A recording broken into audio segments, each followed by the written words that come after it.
honey, I think you've made a wrong turn." The flight attendant's voice, sharp and syrupy sweet, cut through the quiet hum of the first-class boarding area. She tapped a long, blood-red nail on the podium. "This is the priority lane for our non-stop service to Geneva. I think the gate for the domestic flight to Cleveland is that way." She pointed vaguely down the concourse, her smile never reaching her cold, dismissive eyes.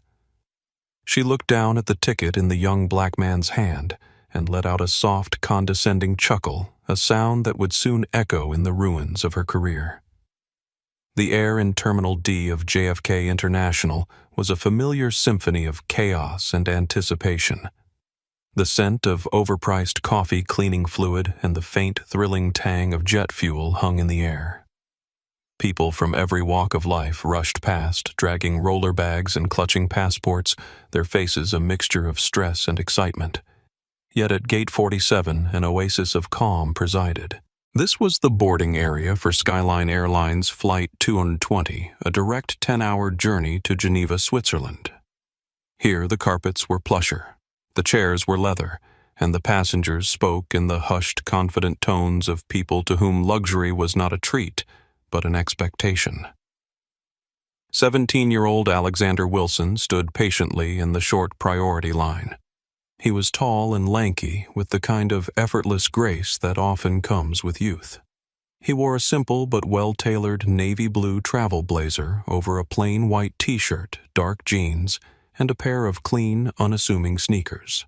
On his wrist was a simple digital watch, and in his hand he held his passport and a first-class ticket, a single slip of expensive cardstock bearing the Skyline Airlines logo, a stylized golden wingspan.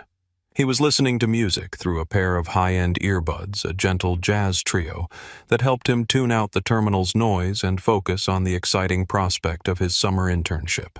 Before we dive deeper into this story, where are you watching from? Drop your city in the comments.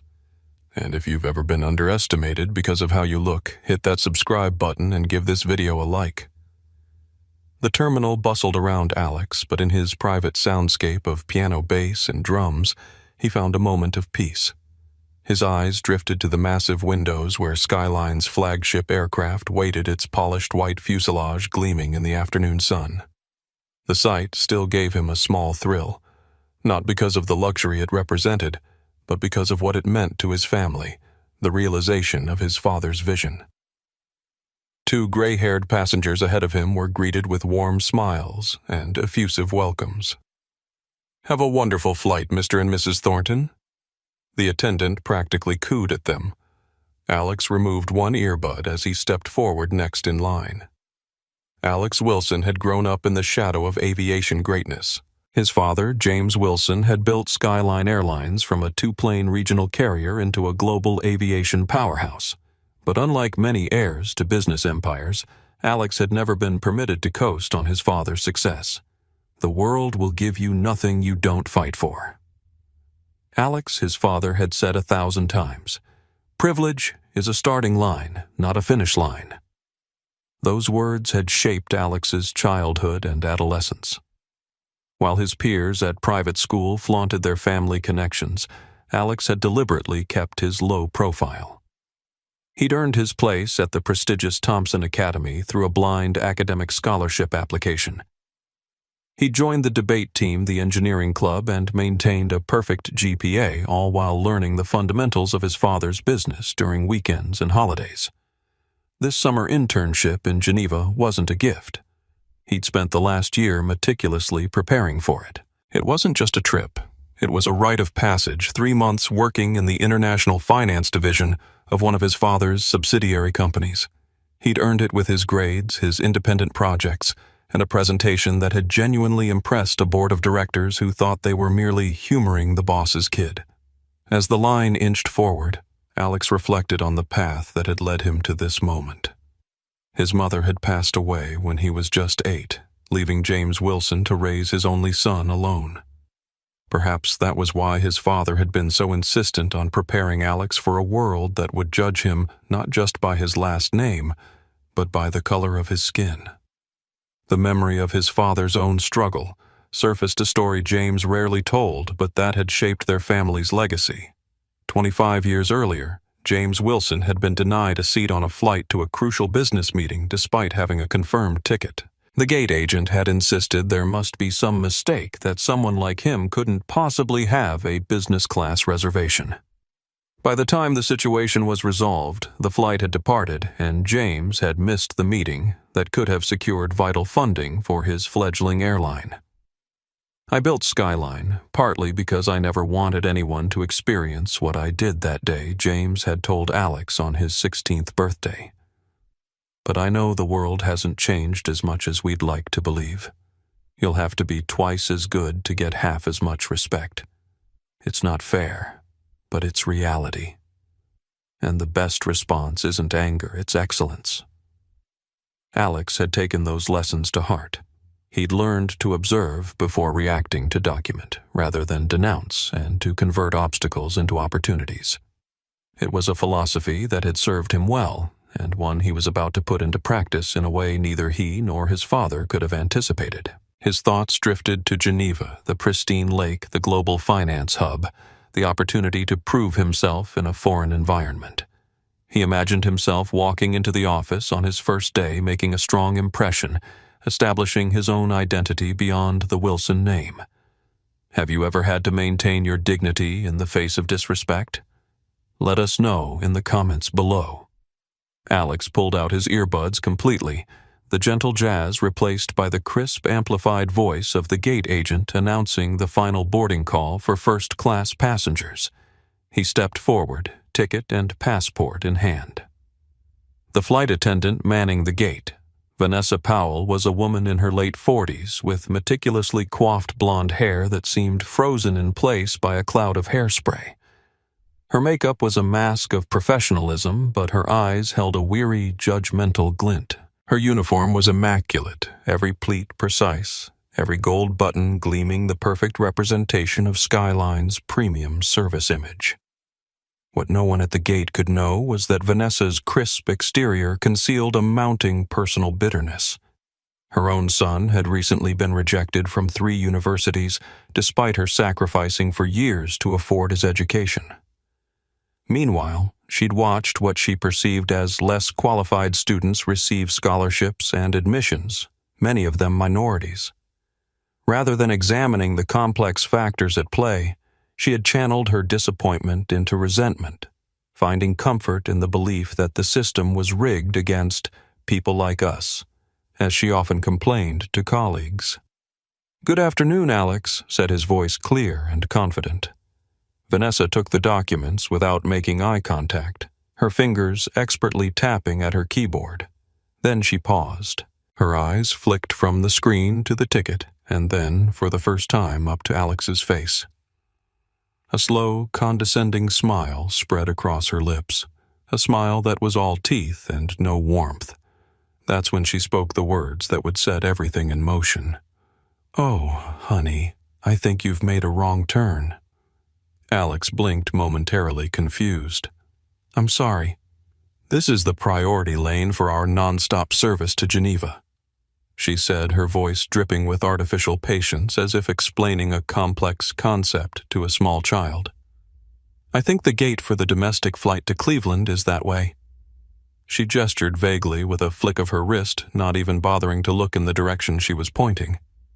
The jab, though nonsensical, was clear in its intent. It was designed to diminish to place him somewhere else, somewhere less. Alex felt a familiar hot flush of anger creep up his neck, but he pushed it down, his father's voice echoing in his mind. "Observe. Don't react." He kept his own voice even. "I believe I'm at the right gate. Flight 220 to Geneva." Vanessa's smile tightened. She picked up his ticket, holding it between 2 fingers as if it were a soiled tissue. "Right. This ticket." She let out a soft, airy chuckle.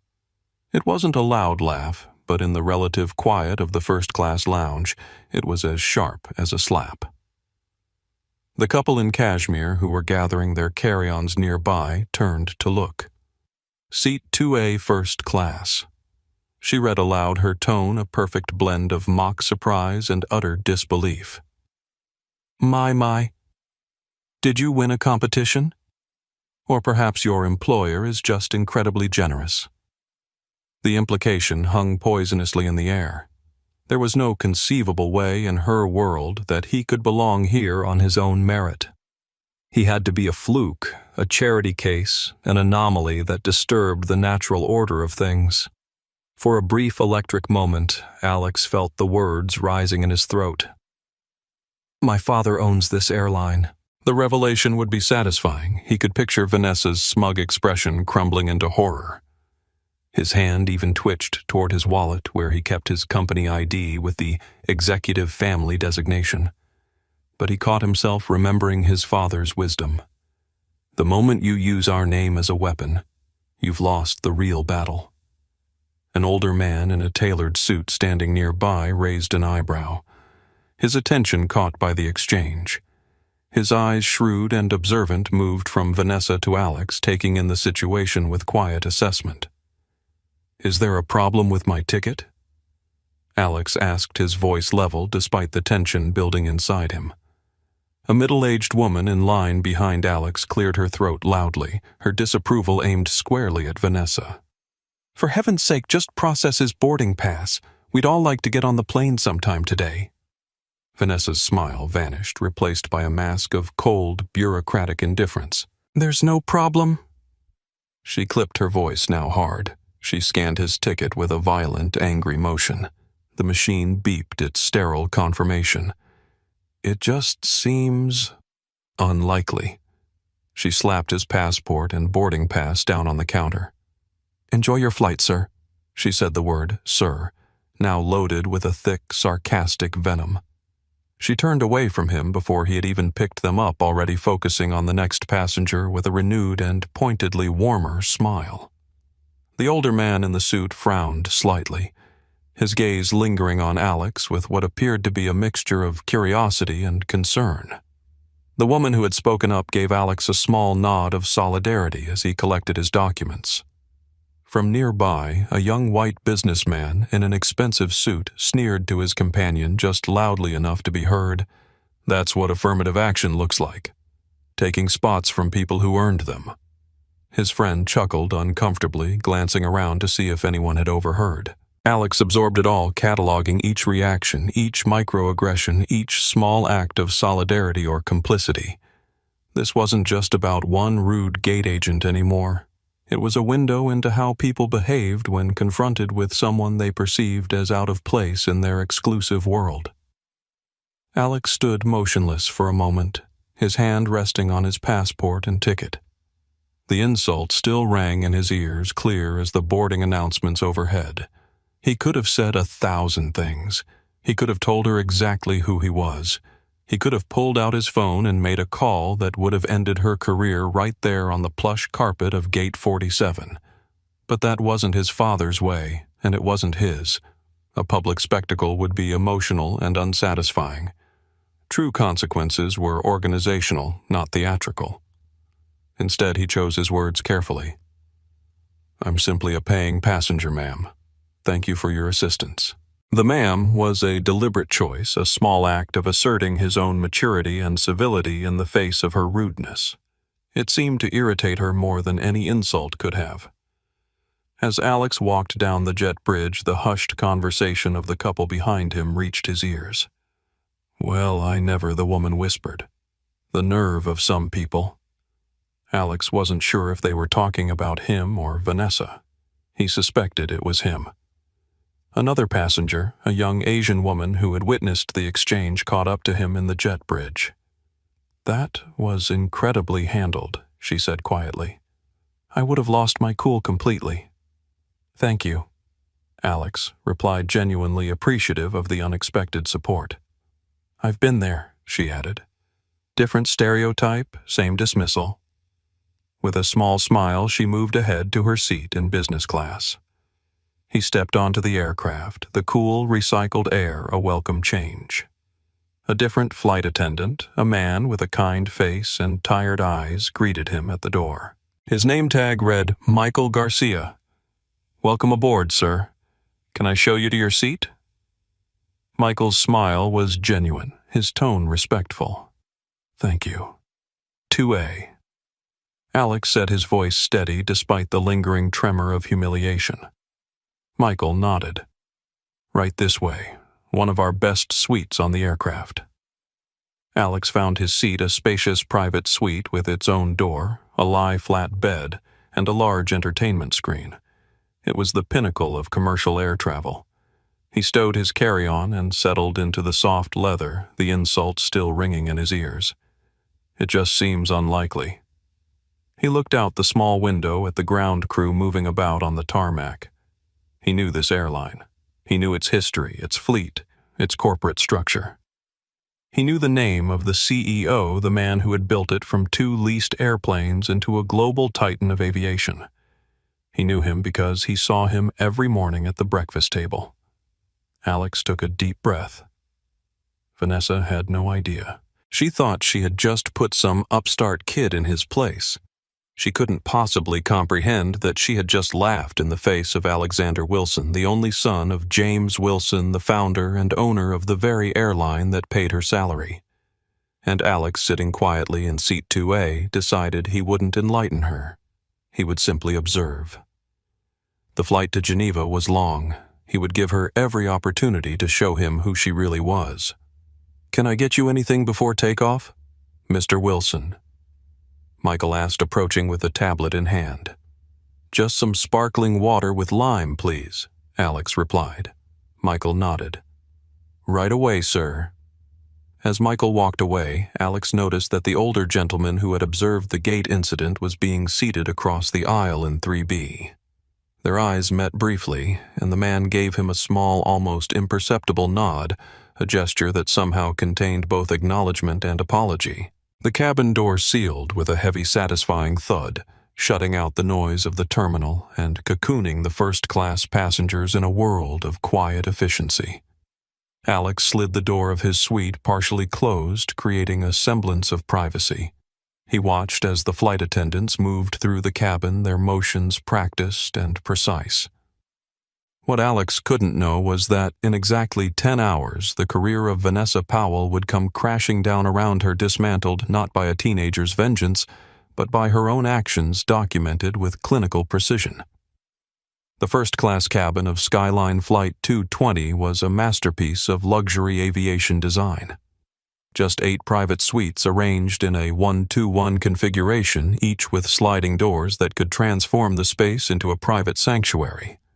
The cabin's color palette was understated elegance, cream, leather walnut accents, and brushed gold fixtures. Soft lighting glowed from hidden sources, creating an atmosphere of exclusive tranquility.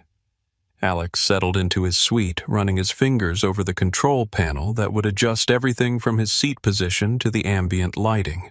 He wasn't impressed by the luxury. He had flown in these suites many times, but he appreciated the craftsmanship. His father had personally overseen the design, insisting on materials that would age gracefully and systems that prioritized quiet reliability over flashy features. A young flight attendant approached his suite with a genuine smile. Her name tag read, Sophia Rodriguez. "Welcome aboard, Mr. Wilson," she said, glancing quickly at her tablet. "May I offer you a pre-departure beverage? Perhaps champagne, or our signature elderflower spritz. Sparkling water with lime would be perfect." "Thank you," Alex replied. Sophia nodded. "Of course. And would you like a hot towel before we depart?" "Yes, that would be nice." She returned moments later with a crystal glass of sparkling water, precisely garnished with a perfect lime wedge, and a hot towel on a small porcelain dish. Her service was elegant and respectful, with no trace of the condescension he'd experienced at the gate. As Sophia moved on to the next passenger, Vanessa entered the first-class cabin. Her polished demeanor was back in place, her smile as wide and artificial as it had been at the gate. She moved through the aisle, her eyes scanning the passengers. When her gaze fell on Alex, it was for only a fraction of a second, but he saw a flicker of annoyance, a tightening around her mouth before she moved on. She was a master of the microaggression, the small, almost imperceptible acts of disrespect that could be so easily denied. She greeted the older couple from the gate with excessive warmth, fussing over their comfort, before completely bypassing Alex's suite to attend to a businessman further down the cabin. The man in 3B, whose name Alex would later learn was Judge Thomas Bennett, observed this with a slight narrowing of his eyes. He was in his mid-60s with silver hair and the dignified bearing of someone accustomed to authority. When Vanessa moved away, he caught Alex's eye again and gave a small knowing nod. Michael, meanwhile, continued his own rounds. His name tag identified him as the cabin service director, the lead flight attendant for the premium cabins. He paused at Alex's suite. "Everything comfortable for you, Sir Michael?" asked, his smile genuine. "Yes, thank you." "It's great," Alex replied. "Excellent. My name is Michael. Sophia, Vanessa, and I will be your primary flight attendants for this cabin on our way to Geneva. If there's anything at all you need, please don't hesitate to ask." Just then, Vanessa passed by again. She overheard the exchange and chimed in, her voice cloying. "Yes, anything at all within reason, of course." She gave Alex a look that seemed to size him up, as if expecting him to ask for something outrageous. Michael shifted uncomfortably, a brief look of apology flashing in his eyes before he moved on to the next passenger. Alex noted the interaction. Michael was not an ally, not yet. He was a bystander, uncomfortable with Vanessa's attitude but unwilling to challenge it. Once out of earshot, Michael pulled Vanessa aside in the galley. "What are you doing?" he whispered urgently. That comment was unnecessary. "What comment?" Vanessa replied innocently. "I was just clarifying our service parameters." "No, you were singling him out. Just like at the gate." Michael had witnessed part of the boarding interaction while preparing the cabin. Vanessa's expression hardened. "Look, I've been doing this job for 22 years. I know when someone doesn't belong, and trust me, that kid is out of place here." "That's not your call to make," Michael countered. "He has a valid ticket. He deserves the same service as everyone else." "You're too soft, Michael," Vanessa scoffed. "People take advantage when you don't maintain standards. Standards of service, yes, not standards of who belongs based on how they look." Michael's frustration was evident, but his voice remained low. Vanessa shrugged. "You'll learn." She grabbed a tray of welcome drinks and walked away, effectively ending the conversation. Michael hesitated, then returned to his duties, his discomfort visible in the tension of his shoulders. He had challenged her, but not forcefully enough to change anything. Alex glanced over at Judge Bennett, who was being offered a newspaper by Sophia. The judge declined with a gracious smile, lifting his tablet to indicate he had his reading material digitized. When Sophia moved away, the judge caught Alex's eye once more, this time with a slight shake of his head, a subtle indication that he hadn't missed Vanessa's tone. The flight took off smoothly, ascending into the deepening twilight over the Atlantic. Alex watched through his window as the lights of New York City shrank beneath them, a glittering constellation giving way to the vast darkness of the ocean. As the aircraft leveled off, he reclined his seat slightly, took out his tablet, and began to read. But a part of his mind remained alert, observing, documenting. Not out of vindictiveness, but from a place of measured assessment. Once they reached cruising altitude, the ballet of first-class service began. Hot towels were distributed, menus were presented, and drink orders were taken. Sophia handled the forward section of the cabin while Michael took the aft where Alex was seated. Yet Vanessa seemed to make a point of inserting herself into Michael's territory whenever she passed by Alex's suite. "Our dinner service will begin shortly," Michael informed Alex, handing him an elegantly printed menu. "Would you care for something to drink while you decide?" "Just another sparkling water, please," Alex replied. Michael nodded and moved on to Judge Bennett. Moments later, Sophia delivered Alex's water with a friendly smile before continuing her service routine. Everything was proceeding with the clockwork precision that Skyline Airlines was known for. The cabin lights dimmed slightly, creating a more intimate atmosphere as the meal service began. The senior passengers were served first, a standard protocol that Alex understood and respected. Michael approached his suite to take his dinner order. "I'll have the seared salmon, please," Alex said to Michael. Vanessa, passing by with a tray of appetizers, paused in the aisle. She let out a little sigh, just loud enough for Alex to hear. "The salmon is a very popular choice tonight," she said to no one in particular. "Hopefully we'll have enough." It was a subtle dig, another insinuation that he was somehow taking something that wasn't meant for him. Michael's face flushed slightly, and he quickly reassured Alex. "Don't you worry, sir. Your choice is locked in. We always provision for every passenger's first choice in this cabin." As Michael moved away, Vanessa lingered. "Perhaps you'd like to consider the chicken instead. It's equally delightful." Alex met her gaze directly. "I'm quite set on the salmon, thank you." She maintained her artificial smile. "As you wish." But as she turned away, he heard her mutter under her breath, "So entitled." Michael, who had overheard, stepped back toward Vanessa and whispered something in her ear. She looked annoyed but moved on to another passenger. Judge Bennett, who had witnessed the exchange, leaned slightly across the aisle. "Persistent, isn't she?" he remarked quietly. "Quite?" Alex agreed. Thomas Bennett, the judge said, extending his hand across the aisle. "Alex Wilson," Alex replied, shaking it. A flash of recognition passed across Judge Bennett's face at the surname, but he made no immediate comment on it. Instead, he said, "I don't typically involve myself in others' business, but that interaction at the gate was remarkably inappropriate." You notice that Alex asked. "I've spent 40 years on the federal bench observing human behavior," the judge replied. "Discrimination rarely announces itself with a bullhorn these days. It whispers in loaded phrases and manifests in small inequities. I've seen it in my courtroom too often to miss it." From a few rows up, a passenger in his 40s turned around to glance at their conversation, his expression disapproving. "Some of us are trying to relax," he said pointedly. Judge Bennett raised an eyebrow. "Interesting. I don't recall the gentleman in 4C expressing similar concerns when the couple in 1A and 1B were discussing their vineyard tour rather loudly for 20 minutes. The passenger in 4C reddened slightly and turned back around. The judge gave Alex a knowing look. "Another data point for your collection, I suspect. You noticed I was documenting." Alex observed. "Smart strategy. In my experience, organizations respond to evidence, not emotions. Whatever you decide to do with what you're observing, having a clear record will serve you well."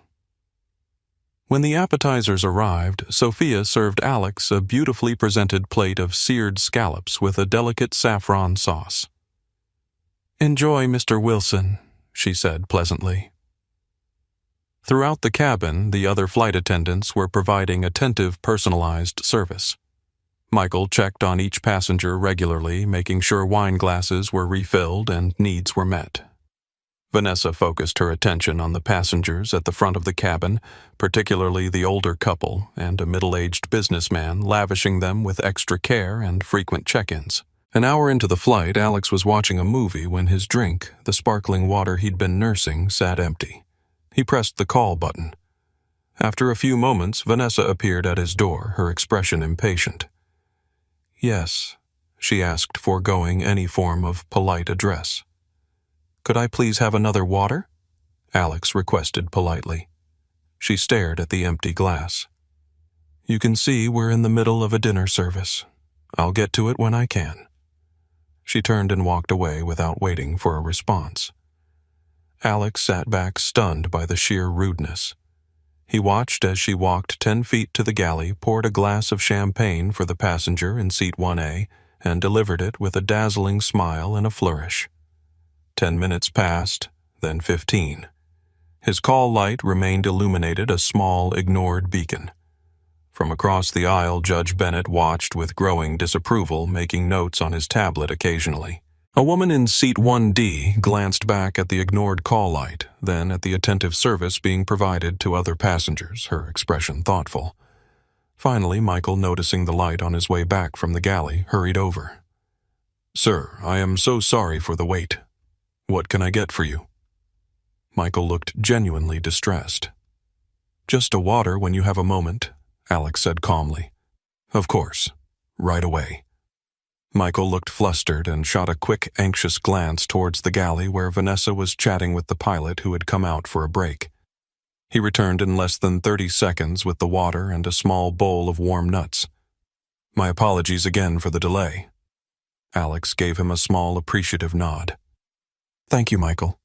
When Michael returned to the galley, he confronted Vanessa more directly. You can't just ignore a call button for 15 minutes. That's basic service. I was busy, she replied dismissively, not too busy to serve 1A champagne immediately after Michael countered his voice, quiet but firm. This isn't acceptable, Vanessa.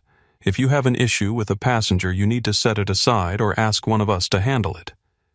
Are you telling me how to do my job? She challenged. I'm reminding you what our job is, Michael replied. And it's not to decide who deserves service based on personal judgment. Sophia, who had overheard, gave Michael a small nod of support. Vanessa noticed and rolled her eyes. Fine. You two can coddle the charity case if you want. I have actual first-class passengers to attend to. She walked away, leaving Michael and Sophia exchanging concerned glances. As Alex opened the Notes app on his phone and began to type. Date, August 4th, 2025. Flight, SL-220. JFK, GVA.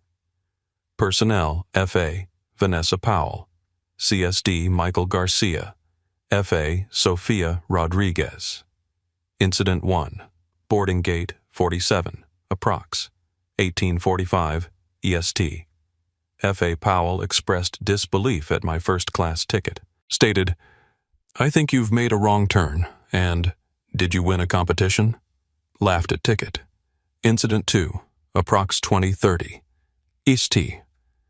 During pre-dinner service, F.A. Powell implied I was taking a meal choice salmon that might be needed for other passengers. Suggested I order chicken instead with comment, so entitled, when I declined. Incident 3, approx to 21:15, EST. Ignored call button for over 15 minutes for a water refill request. Served other passengers during this time. Request fulfilled by CSD Garcia, who apologized for the delay. Alex was meticulous, listing times-specific quotes and the names of the personnel involved. He even noted the presence of witnesses passenger in 3B. Thomas Bennett observed incidents 1, 2, and 3 showing visible disapproval. Passenger in 1D observed incident 3. This was no longer about his feelings or a personal insult. This was data. It was evidence of a breakdown in service, a failure of the values his father had championed when he founded Skyline Airlines. Every passenger from the last row of economy to the front seat of first is our guest. Treat them with dignity. Vanessa wasn't just being rude to him. She was actively undermining the very foundation of the company brand. This pattern continued for the next few hours. Small requests met with Vanessa's pointed delays and dismissive attitude, often corrected by a harried and apologetic Michael. She forgot to clear Alex's dinner tray until well after everyone else's had been collected. She spoke to the passengers around him with cheerful familiarity, but addressed him only with curt monosyllabic questions. Done? She asked when she finally came to collect his tray. Not, did you enjoy your meal, or may I clear this for you, as she had asked other passengers. Alex wasn't angry anymore. He was something else, fascinated. He was witnessing a case study in prejudice. Vanessa's behavior wasn't just about race. It was intertwined with class and entitlement. In her mind, the first-class cabin was a sanctuary for a certain type of person, and he did not fit the profile. His very presence was an affront to her sense of order. Around the cabin, other passengers were beginning to notice the pattern. An elderly woman in 5A frowned as she observed Vanessa bypass Alex's suite during the snack service. The businessman in 4C, who had earlier complained about Alex's conversation with Judge Bennett, now watched with a mixture of discomfort and perhaps a dawning recognition of his own complicity. A young couple in the center suites whispered to each other occasionally, glancing at Alex with sympathy.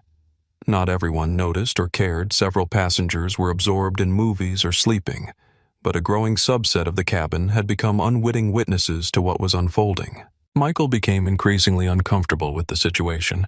During a quiet moment in the galley, he confided in Sophia.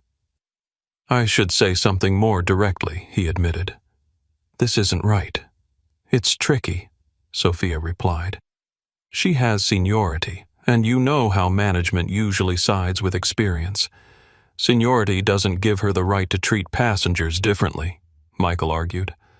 "I've seen her do this before with other passengers who don't fit her idea of first class. Usually not this blatantly, but the pattern is clear."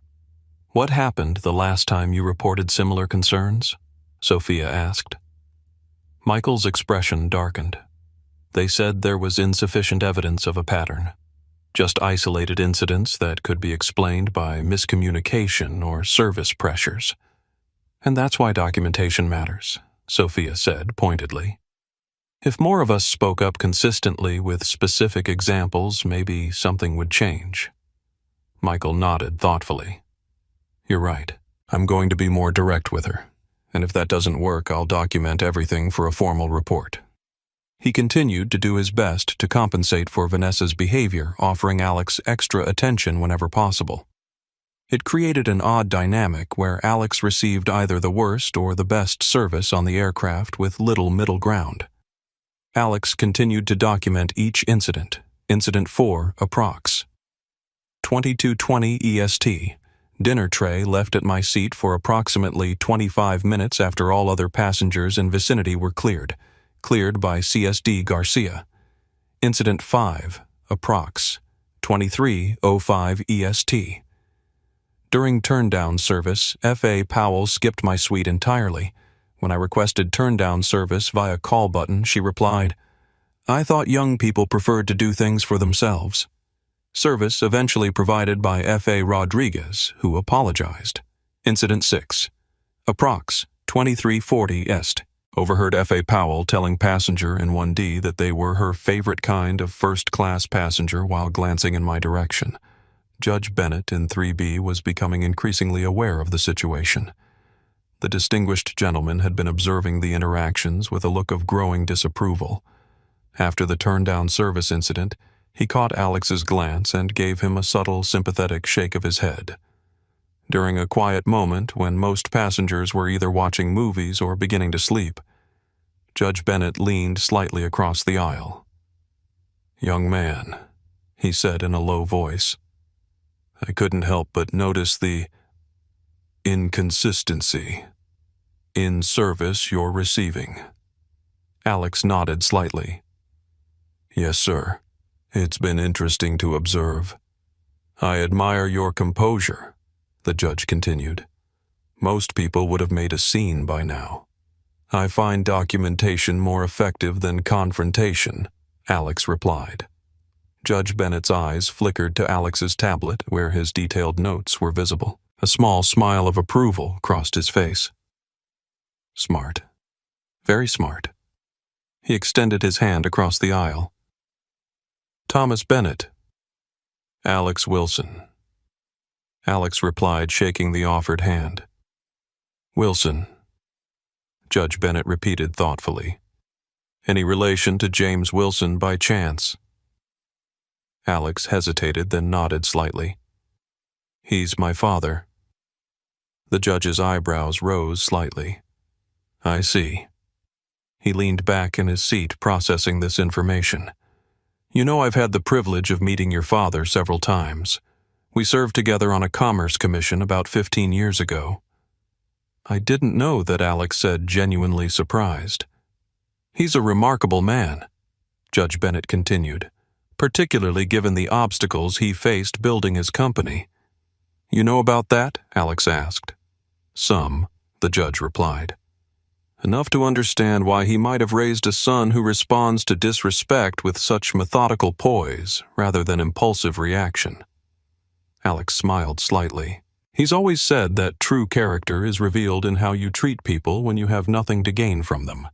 And true leadership is shown in how you respond when disrespected," Judge Bennett completed the saying. "Yes, that sounds like James." He studied Alex for a moment. "Have you considered what you'll do with your observations?" I'm still deciding, Alex admitted. I don't want this to just be about one flight attendant behaving poorly. There's something larger at work here. Perceptive Judge Bennett nodded. In my years on the bench, I've seen how individual incidents often reveal wider patterns within organizations. What behaviors are tolerated, what complaints are dismissed, what problems are considered too inconvenient to address. Exactly, Alex agreed. And that's what I'm trying to understand. Well, should you need an additional witness statement at any point, I'd be happy to provide one, the judge offered. I've been flying with Skyline for 20 years, and I've never seen such a clear case of, shall we say, selective service. Thank you, sir. I appreciate that. As they spoke, Vanessa walked by, her eyes narrowing slightly at their interaction. She paused at Judge Bennett's suite. Is everything all right, Judge Bennett? Can I get you anything? No, thank you, Ms. Powell. Just having a pleasant conversation with my fellow passenger. His tone was polite but cool.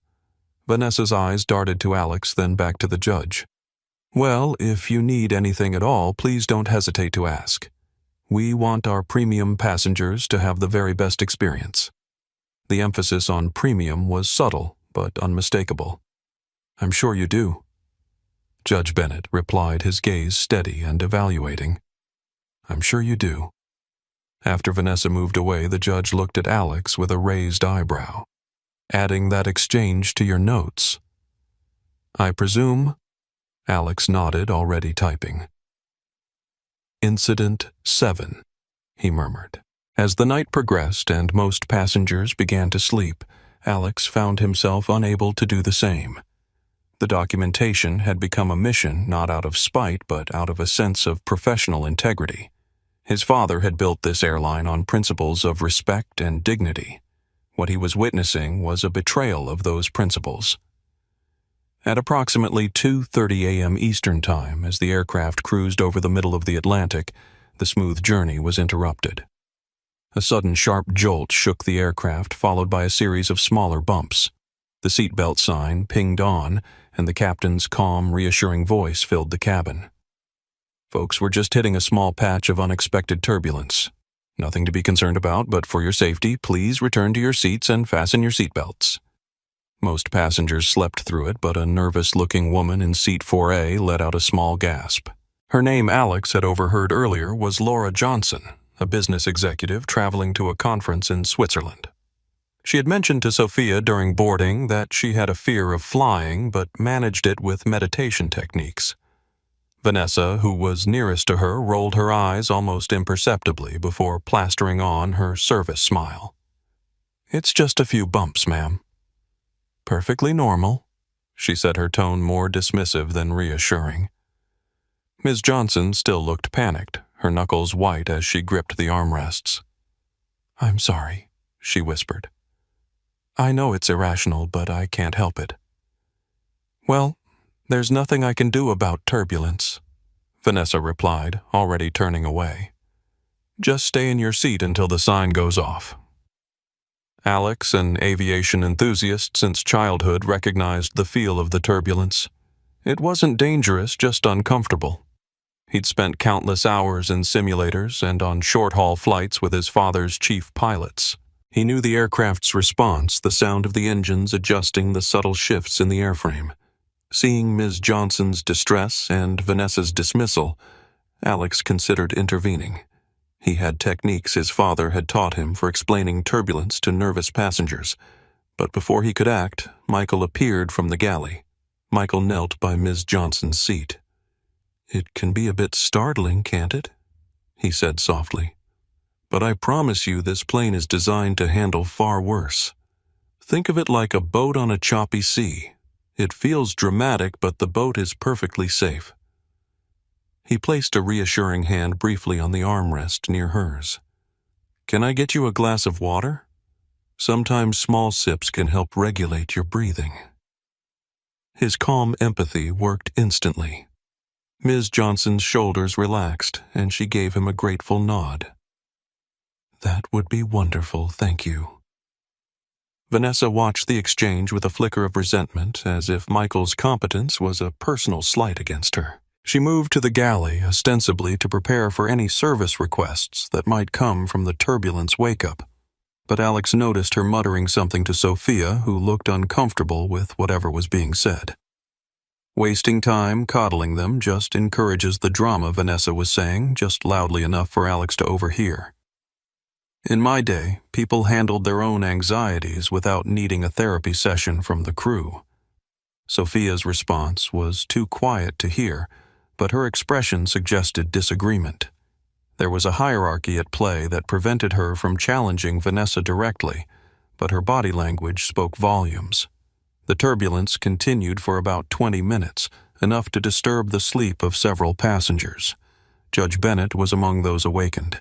He adjusted his seat to a more upright position and accepted a glass of water from Michael.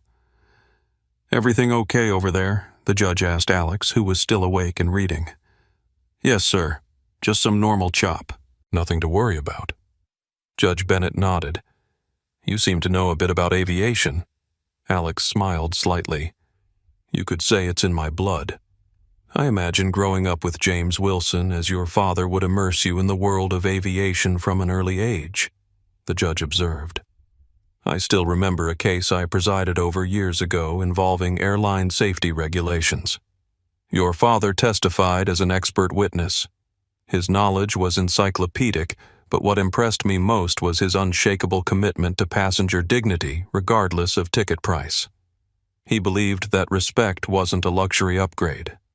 He still says that Alex replied. It's been one of his core principles from the beginning, which makes what's happening now all the more ironic," Judge Bennett noted, glancing toward Vanessa, who was now making a perfunctory walk through the cabin. "I'd prefer if my identity stayed between us for now," Sir Alex said quietly. Judge Bennett nodded. "Of course. I admire your approach, young man. Most people in your position would have pulled rank immediately. That's not how my father taught me to handle situations like this," Alex replied.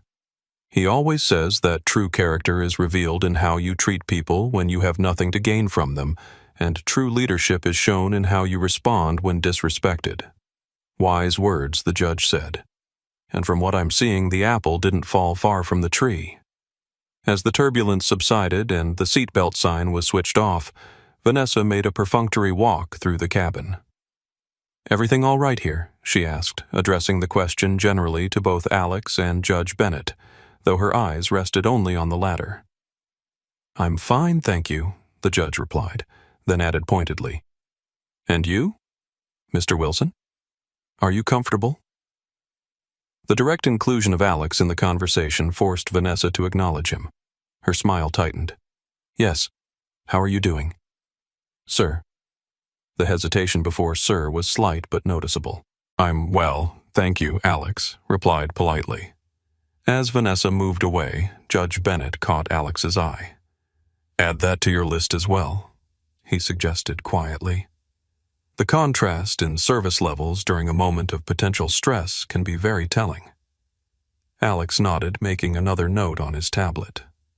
The documentation was becoming comprehensive, a clear pattern emerging not of isolated rudeness, but of consistent targeted behavior. "You mentioned earlier that you knew my father professionally," Alex said, wanting to learn more about the judge. "Yes, but our connection goes deeper than that." "Commerce Commission," Judge Bennett replied. "I've spent most of my career focused on civil rights cases. Your father once consulted me about discriminatory practices he'd observed in airport hiring. He was concerned that qualified minority candidates were being passed over for customer-facing positions because they didn't fit certain image expectations." "I didn't know that," Alex said. "It was about 15 years ago. He wanted to ensure Skyline's hiring practices were genuinely merit-based. Not many CEOs would have taken that initiative proactively." Judge Bennett looked thoughtful. "That's why I find it particularly troubling to see that despite his efforts at the top, discriminatory attitudes can still manifest in day-to-day service. It shows how persistent these problems are," Alex observed, "even in a company where the founder and CEO is explicitly committed to equality." "Precisely. Policy and culture are different animals. Policy can change with a memo. Culture requires constant vigilance. The judge glanced toward Vanessa, who was chatting amicably with a passenger in the front row. What you're experiencing is the gap between the two. Alex nodded, understanding dawning in his eyes.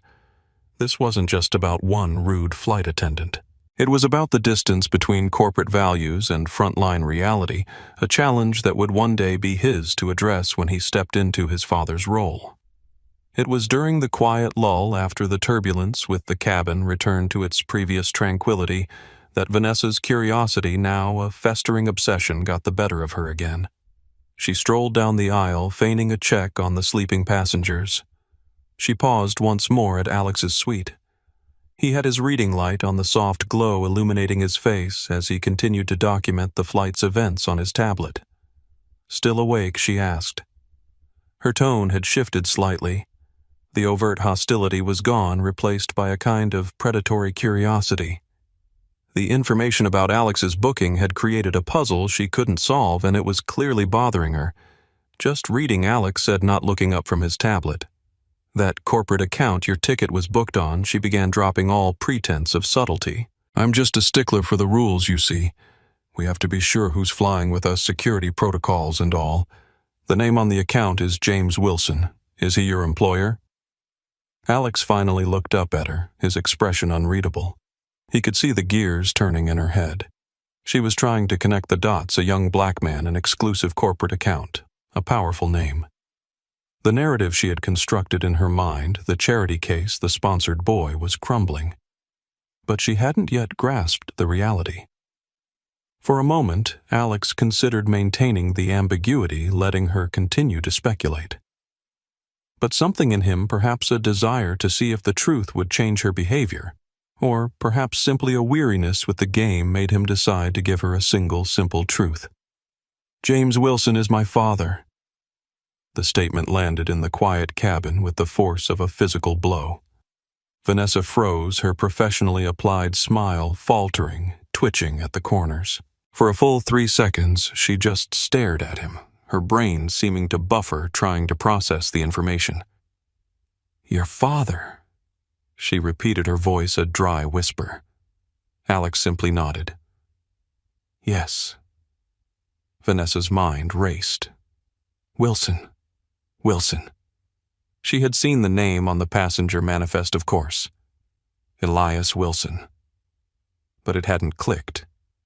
Wilson was a common enough name. It couldn't be. It was just impossible.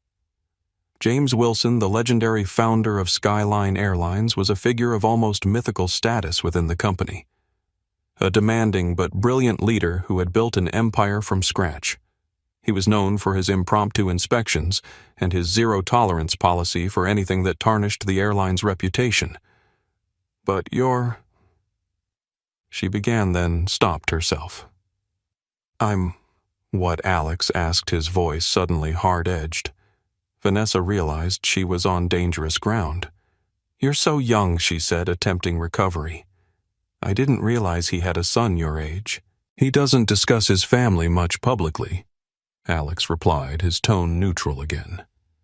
Security concerns. She tried to laugh it off, a brittle cracking sound. That's quite a coincidence. Wilson is such a common name. I don't imagine my own name. Alex said, his voice flat and devoid of emotion. He held her gaze unwavering.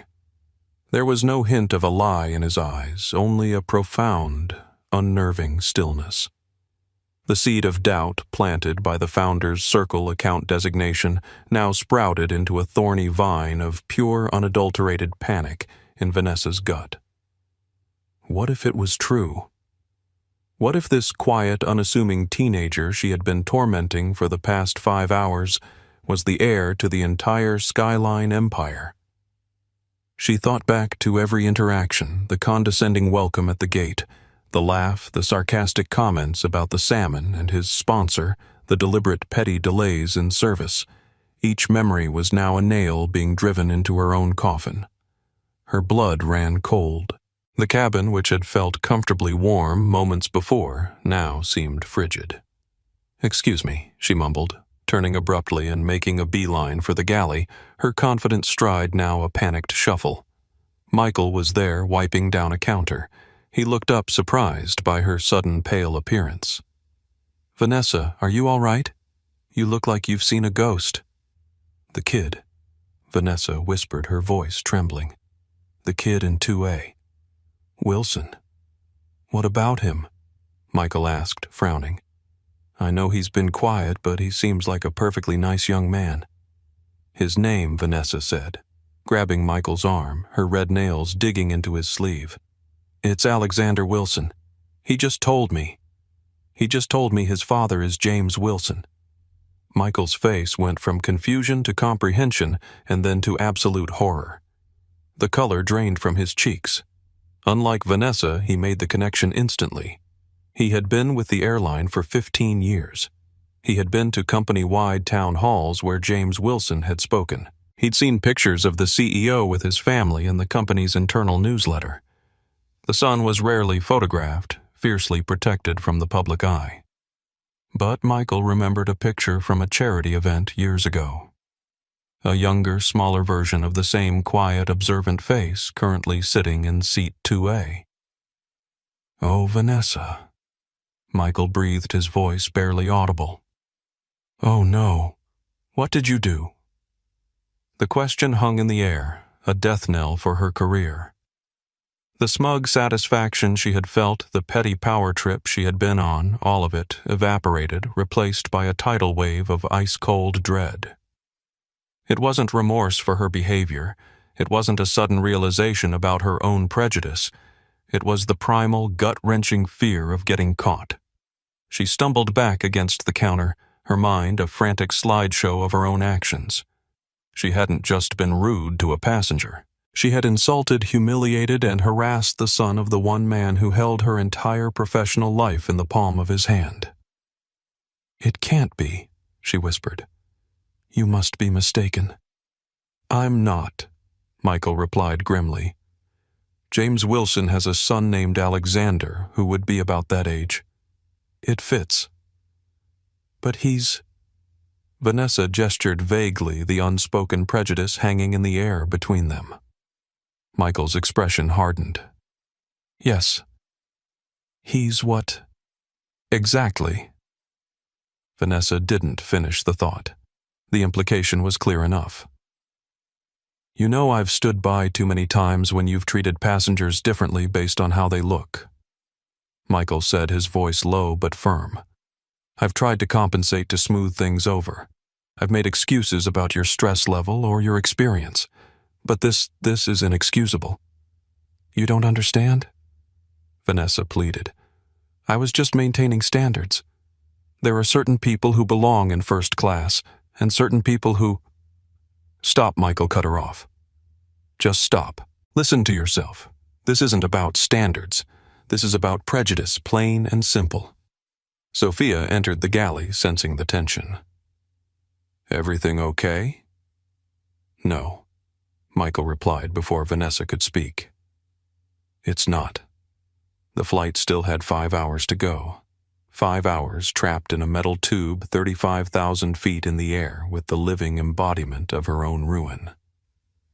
The galley of a Boeing 777 is a small, confined space, but for Vanessa Powell it suddenly felt like a vast, empty void. The hum of the machinery, usually a comforting background noise, now sounded like a roaring in her ears. Michael stared at her, his face a mask of disbelief and dawning pity. "What do you mean? What did I do?" Vanessa hissed, her voice a frantic whisper.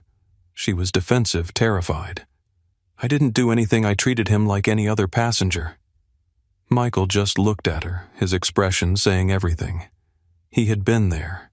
He had seen it all, the condescending tone, the ignored call light, the snide remarks. He had been her unwilling audience, compensating for her behavior throughout the flight. "Vanessa," he said, his voice low and serious, "I was right there. You need to go and apologize to him right now. Maybe you can fix this. Fix it. Vanessa's laugh was sharp and hysterical. How do I fix it? Go up to him and say, "Sorry I treated you like dirt. I didn't realize your father was a billionaire who could fire me with a single text message. He'll see right through it. It's better than doing nothing," Michael insisted. "Go be the best flight attendant he has ever seen for the rest of this flight. Maybe he won't say anything." The hope in Michael's voice was faint, but it was all Vanessa had. The idea of the quiet young man simply letting it all slide was a fantasy. She had seen his eyes. They weren't angry or vengeful. They were calm, observant, and deeply intelligent. It was the look of someone who doesn't forget. Sophia, who had been listening silently, spoke up. "Vanessa, I've only been flying with you for 6 months, but I've seen how you treat certain passengers differently. I've never said anything because you have seniority, and frankly, I was afraid of making waves as a new hire. But Michael's right. This has gone beyond unprofessional into something much worse." "Don't lecture me," Vanessa snapped. "You have no idea what this industry was like before you showed up with your perfect smile and your liberal arts degree." "This isn't about the industry," Sophia replied calmly. This is about basic human respect." Vanessa felt cornered, attacked from all sides. "I've given everything to this airline 22 years of my life. I've missed my son's birthdays, my anniversary dinners, and that gives you the right to decide who deserves respect based on how they look." Michael interrupted. "That's not how it works, Vanessa. That's never how it worked." Panic gave way to a desperate, fumbling attempt at damage control. Her mind, which minutes before had been filled with petty grievances, was now working furiously trying to construct a new reality, a new narrative where she was the victim of a misunderstanding. She took a deep breath, straightened her uniform, and forced the professional mask back onto her face. It felt heavy, like a lead shield. "You're right," she said, her voice tight. "You're right. Service. Impeccable service." She strode out of the galley, her movements stiff and robotic. Her first stop was Alex's suite. She approached with a wide, trembling smile that looked more like a grimace. "Mr. Wilson?" She began, her voice several octaves higher than usual. "I was just thinking, you've been reading for so long your eyes must be tired. Could I bring you a hot towel or perhaps a snack? We have a lovely cheese plate or some Belgian chocolates." Alex looked up from his book.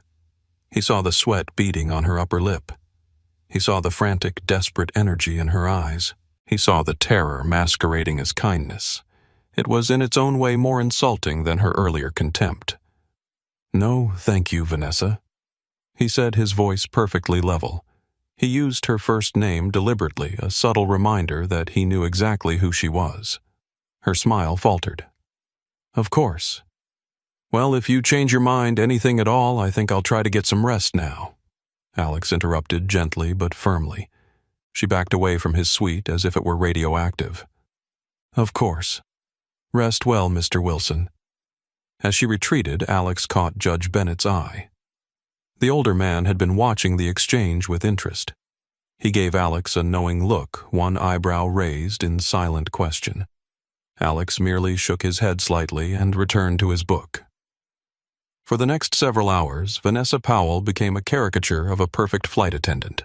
She was a whirlwind of frantic, obsequious activity, all of it centered on seat 2A. She hovered near Alex's suite, ready to pounce at the slightest sign of a need. She offered him drinks he didn't want, snacks he didn't ask for, and blankets he didn't need. Every 10 minutes, she would appear with a fresh bottle of sparkling water just to make sure it stays chilled, Mr. Wilson. Alex simply continued to read politely, declining each offer. His calm, quiet refusals were more unnerving to her than any outburst would have been. He wasn't giving her an opportunity to fix anything. He was simply not engaging. He had already seen who she was. This frantic performance was meaningless. The other passengers in first class began to notice. Judge Bennett watched Vanessa's bizarre targeted attention with a raised eyebrow. He had seen her earlier rudeness, and now saw this cloying, desperate overcompensation.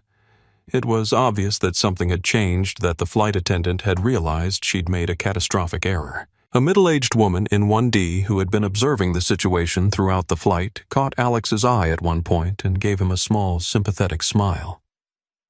"Quite a performance," she mouthed silently, nodding toward Vanessa. Alex returned a slight smile but said nothing. He was maintaining his role as the observer, not the provocateur. Even the businessman in 4C who had earlier complained about Alex's conversation with the judge now watched the proceedings with uncomfortable awareness. There was a shift in the cabin's atmosphere, a collective recognition that something significant was unfolding, even if most passengers didn't know exactly what.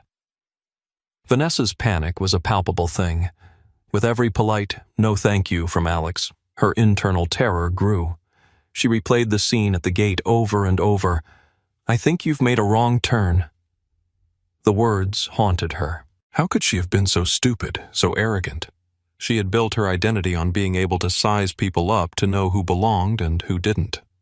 Her entire worldview, her sense of superiority had been shattered. She hadn't been perceptive. She had been a blind, blundering fool. She tried to talk to Michael again in the galley, looking for reassurance. "He's not saying anything," she whispered, wringing her hands. "He's just reading."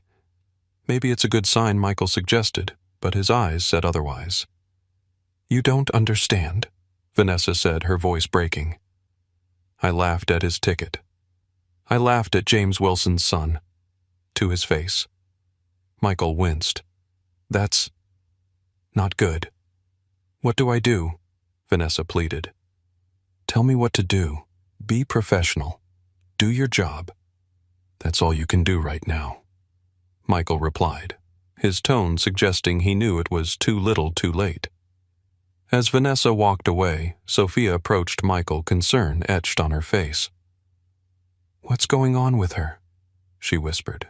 "She's acting bizarre," Michael sighed. "The passenger in 2A.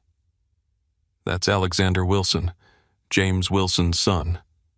Sophia's eyes widened. "The James Wilson, our founder. The one and only, and Vanessa has been less than welcoming to him." "Oh, no." Sophia's hand flew to her mouth. "She was horrible to him at the gate. I overheard her laughing about some kid who didn't belong in first class when we were preparing for boarding." Michael closed his eyes briefly. "It gets worse. She's been targeting him the entire flight, ignoring his call button, making comments, the works. And he's been documenting it all." Sophia leaned against the galley wall, her face pale. "She's done, isn't she?" "I think we all know the answer to that," Michael replied softly. "And the tragedy is it shouldn't have taken the CEO's son being mistreated to make us confront this. How many other passengers has she done this to over the years?" Sophia nodded soberly. "Too many, I suspect. And most of them probably didn't have the power to do anything about it." "That's what makes this different," Michael said. "For once, she picked the wrong person to discriminate against. Someone who can actually change things." In his suite, Alex continued his meticulous documentation, adding Vanessa's sudden change in behavior to his notes. Approx. 3:15 EST. After revealing my identity, F.A. Powell's behavior changed dramatically. Excessive attention offering unsolicited services, visible anxiety. Contrast with previous service pattern indicates knowledge of my identity is driving current behavior, not professional standards or genuine hospitality. Judge Bennett caught his attention with a small gesture. When Alex looked over, the judge mouthed silently, "Need any help?" Alex shook his head slightly and mouthed back, "Just watching." The judge nodded, a small smile of approval on his face.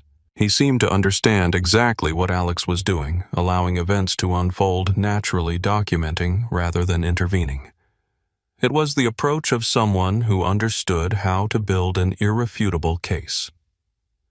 As the flight began its initial descent towards Geneva, the captain made an announcement about preparing the cabin for landing.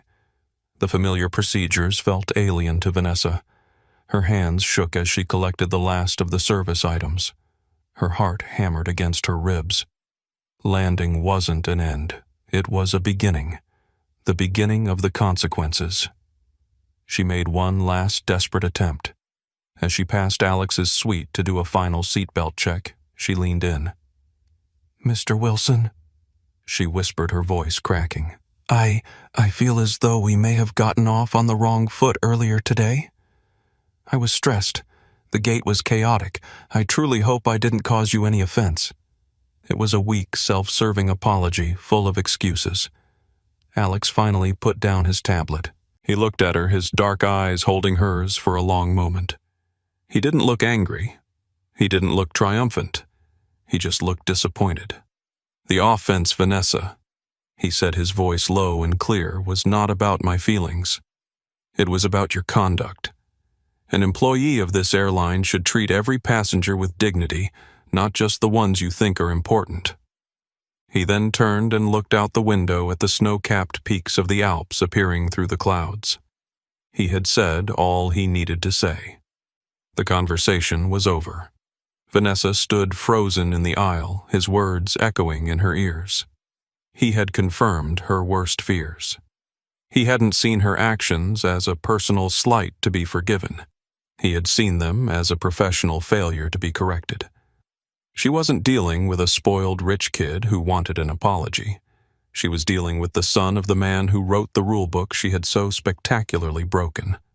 She stumbled back to her jump seat and strapped herself in for landing. As the plane touched down on the tarmac in Geneva, the smooth landing felt like a violent crash to Vanessa. Her world was coming down around her. The aircraft taxied towards the terminal with a low whine, the sprawling expanse of Geneva Airport coming into view. For the passengers, it was the end of a long journey. For Vanessa Powell, it felt like the final moments of a slow, agonizing walk to the gallows. Her mind was a blank slate of fear. She went through the post-landing procedures on autopilot, her hands moving but her mind elsewhere. Her smile was gone, replaced by a pale, tight-lipped mask of dread. When the seatbelt sign switched off, the familiar chime sounded like a death knell. "Ladies and gentlemen, we have arrived in Geneva," Michael announced over the intercom, his voice professional but strained. He avoided looking at Vanessa. "On behalf of the entire crew, I'd like to thank you for flying with Skyline Airlines." The first-class passengers began to gather their belongings. Alex was in no rush. He stood up stretched and calmly retrieved his single carry-on bag from the overhead compartment. He slid the door to his suite open and stepped into the aisle, making brief, polite eye contact with Judge Bennett from 3B. "Have a good trip," Judge Bennett said to him, his voice warm. He gave Alex a look that was both knowing and supportive. "And for what it's worth, you handled that with remarkable grace." "Thank you, sir." "You as well," Alex replied, a small, grateful smile touching his lips. "As I mentioned, I served with your father on that Commerce Commission," the judge continued in a low voice. "But what I didn't tell you is that I was also the presiding judge in the discrimination case he filed against Transglobal Airways 20 years ago." Alex's eyes widened slightly. "The gate incident that made him start Skyline?" Judge Bennett nodded. "The very one. Your father wasn't just denied a seat. He was publicly humiliated, accused of having a fraudulent ticket, and physically removed from the gate. He could have settled for monetary compensation, but he insisted on structural changes. When those weren't forthcoming, he decided to build his own airline with dignity as its foundation. I knew parts of that story, but not all the details," Alex admitted. "He didn't want you to grow up in the shadow of that humiliation," the judge explained. "He wanted you to form your own understanding of the world, but I suspect he'd be proud of how you've handled yourself today. You've shown the same commitment to dignity without vengeance that he did." Their conversation was interrupted as Vanessa approached to begin the deplaning process. She stood near the exit to bid farewell to the passengers, her face a rigid mask of professionalism. She tried to catch Alex's eye as he approached, perhaps to offer one last pleading look, but he didn't glance her way. He simply walked past her, his gaze fixed on the jet bridge ahead as if she were nothing more than a part of the cabin fixtures. She and Michael were required to stand at the doorway until all first-class passengers had deplaned. The silence between them was heavy and suffocating. As the last passenger disappeared up the jet bridge, Michael finally spoke. "Good luck, Vanessa," he whispered, and it sounded like a genuine, sad farewell. Vanessa felt a surge of bitter resentment. Why was he pitying her? This was all his fault somehow. If he had just done his job better, maybe she wouldn't have been so stressed. The irrational thought flared and died in an instant, leaving only the cold ash of her own culpability. "Don't act like you're innocent in this," she hissed. "You could have warned me who he was." Michael looked genuinely stunned. "Warned you? So you could have treated him well because of who his father is, instead of treating him well because that's our job. Do you even hear yourself?" Vanessa fell silent, the truth of his words hitting her with unexpected force. "I tried to warn you," Michael continued, his voice low but intense. "Not about who he was, but about how you were behaving. Multiple times. I pulled you aside in the galley after boarding. I spoke to you again after you ignored his call button. I've been trying to get you to see what you were doing for years, Vanessa. This isn't new behavior for you." "What are you talking about?" she demanded. But there was a defensive quaver in her voice. "The woman in 5C last month who you said must be in the wrong cabin because she was wearing traditional African clothing.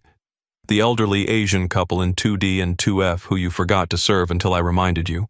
The Hispanic executive in 1A who you insisted must have a companion pass rather than a paid ticket." Michael's voice was steady, relentless. "I've seen it all, Vanessa. I just didn't have the courage to formally report it. That's on me, and I'll have to live with that failure." Vanessa stared at him, her face a mixture of shock and dawning realization. Had it really been that obvious? Had she really been that person? Standard procedure required the cabin crew to do a walkthrough of the aircraft before disembarking themselves. As Vanessa walked through the now empty first-class cabin, she saw Alex's seat 2A. It was neat the blanket folded, the pillow plumped. The only thing out of place was a discarded water bottle. It was a pristine, silent testament to the young man who had sat there quietly observing and documenting her downfall. After completing their checks, the crew finally disembarked. They stepped out of the aircraft and into the sterile environment of the Geneva airport terminal, and that's when Vanessa saw him. Waiting just beyond the jet bridge, standing with an air of quiet authority, was a woman in a sharply tailored charcoal suit. She was tall, with auburn hair and a serious expression. She stood next to Alex, who was speaking to her in a low voice. As the crew approached, the woman in the suit looked up. Her eyes, cold and assessing, swept over the pilots and then settled on the cabin crew. She singled out Vanessa and Michael instantly. Alex concluded his quiet conversation. The woman in the suit nodded, then turned her full attention to the crew. "Captain, an excellent flight as always," she said, her voice resonant and commanding. She then looked directly at Vanessa, and her gaze was like ice. "Ms. Powell, Mr. Garcia, I am Victoria Hammond, Director of European Operations for Skyline Airlines." Vanessa's heart stopped. This was not ground staff. This was senior management. She was here in person. Victoria Hammond was here in person. "Ms. Hammond." Michael stammered, his face pale. "Ms." Hammond gave Michael a brief, almost sympathetic nod before her icy gaze returned to Vanessa. She gestured towards Alex. "Mr. Wilson has just given me a brief overview of his flight experience." The formal corporate language was more terrifying than any shouting could have been. An overview of his flight experience. "He has informed me," Ms. Hammond continued, her voice dropping slightly, becoming even more chilling, "that the service in the first-class cabin was in some respects profoundly disappointing and failed to meet the standards of this airline." Vanessa opened her mouth to speak, to defend herself, to say something, anything, but no words came out. Her throat was tight with panic. Ms. Hammond held up a hand, silencing her before she could even begin. Mr. Wilson has also submitted via his phone a detailed timestamp PED log of several specific incidents. This log has already been forwarded to me, to our head of in-flight services, and to human resources. Furthermore, another passenger, a Judge Thomas Bennett in seat 3B, who happens to be one of our most loyal Platinum tier flyers, has already sent an unsolicited email to his executive liaison praising Mr. Garcia's service, while simultaneously expressing his utter disgust at his words. Every sentence was a hammer blow, dismantling any possible defense she could mount. A detailed log from Alex, a corroborating complaint from a VIP passenger, praise for her colleague that only highlighted her own failures. It was a perfect, inescapable trap. Alex stood by his expression neutral. He wasn't gloating. He wasn't smiling. He was simply watching the system he had set in motion play out. He had gathered the data, submitted the report, and now the corporate machine was doing its work. Ms. Powell. Ms. Hammond, said her voice now devoid of all emotion. There will be a formal investigation, of course, but based on this initial and frankly damning evidence, you are suspended from all duties effective immediately. A car is waiting to take you to a hotel. You will be contacted by HR in the morning to arrange your flight back to New York in economy class. Please hand your crew ID to me. The final insult economy class was delivered with surgical precision. It was a clear, brutal message. You are no longer one of us. Vanessa's hands trembled so violently she could barely unclip the ID from her uniform. The plastic card felt slick with her sweat. She held it out to Ms. Hammond, her eyes pleading. This couldn't be happening. It was a nightmare. Ms. Hammond took the ID without touching her fingers. She glanced at it, then pocketed it. She then addressed Michael. Mr. Garcia, Mr. Peterson's email praised your professionalism under difficult circumstances. We will discuss this further, but for now, thank you for upholding our standards. You may proceed with the rest of the crew. Michael gave Vanessa one last sorrowful look and then hurried away, joining the pilots who were trying very hard to pretend they hadn't heard the entire exchange. Sophia lingered a moment longer. I should have said something sooner, she said quietly to Michael as they walked away. I saw what was happening and stayed silent. We all did, Michael replied. That's the real problem here. Vanessa was left standing alone facing Ms. Hammond and Alex. The bustling airport seemed to fade into a blur around her. Ms. Hammond turned to Alex. Alex, your car is waiting downstairs. Your father sends his regards and looks forward to your call this evening. Thank you, Victoria, Alex said simply. He then looked at Vanessa, his gaze no longer holding disappointment but a kind of weary finality. He gave a slight, almost imperceptible nod, and then turned and walked away with Miss Hammond, leaving Vanessa standing alone under the harsh fluorescent lights of the terminal, the silence of her ruined career deafening. As he walked away, Alex felt a complex mixture of emotions. There was no satisfaction in watching Vanessa's humiliation, only a quiet resolve that what had happened was necessary, not as punishment, but as the first step toward something better. He had witnessed not just one person's failure, but a gap in the system. His father had built a gap between stated values and lived reality, and in that moment he began to see how he might help bridge it. The office was sterile and impersonal, a symphony in beige and brushed steel. It was a temporary workspace used by visiting executives at the Geneva airport, and its transient nature seemed to mock the permanence of Vanessa's situation. She sat in a chair that felt too firm, her hands clasped tightly in her lap to stop them from shaking. The coffee on the table in front of her was untouched, its aroma sickeningly sweet. Across the polished table sat Victoria Hammond and a woman who had introduced herself via video conference from New York as Catherine Blackwell, the Vice President of Human Resources. Her image was sharp on the large screen, her expression severe and impassive. Alex was not there.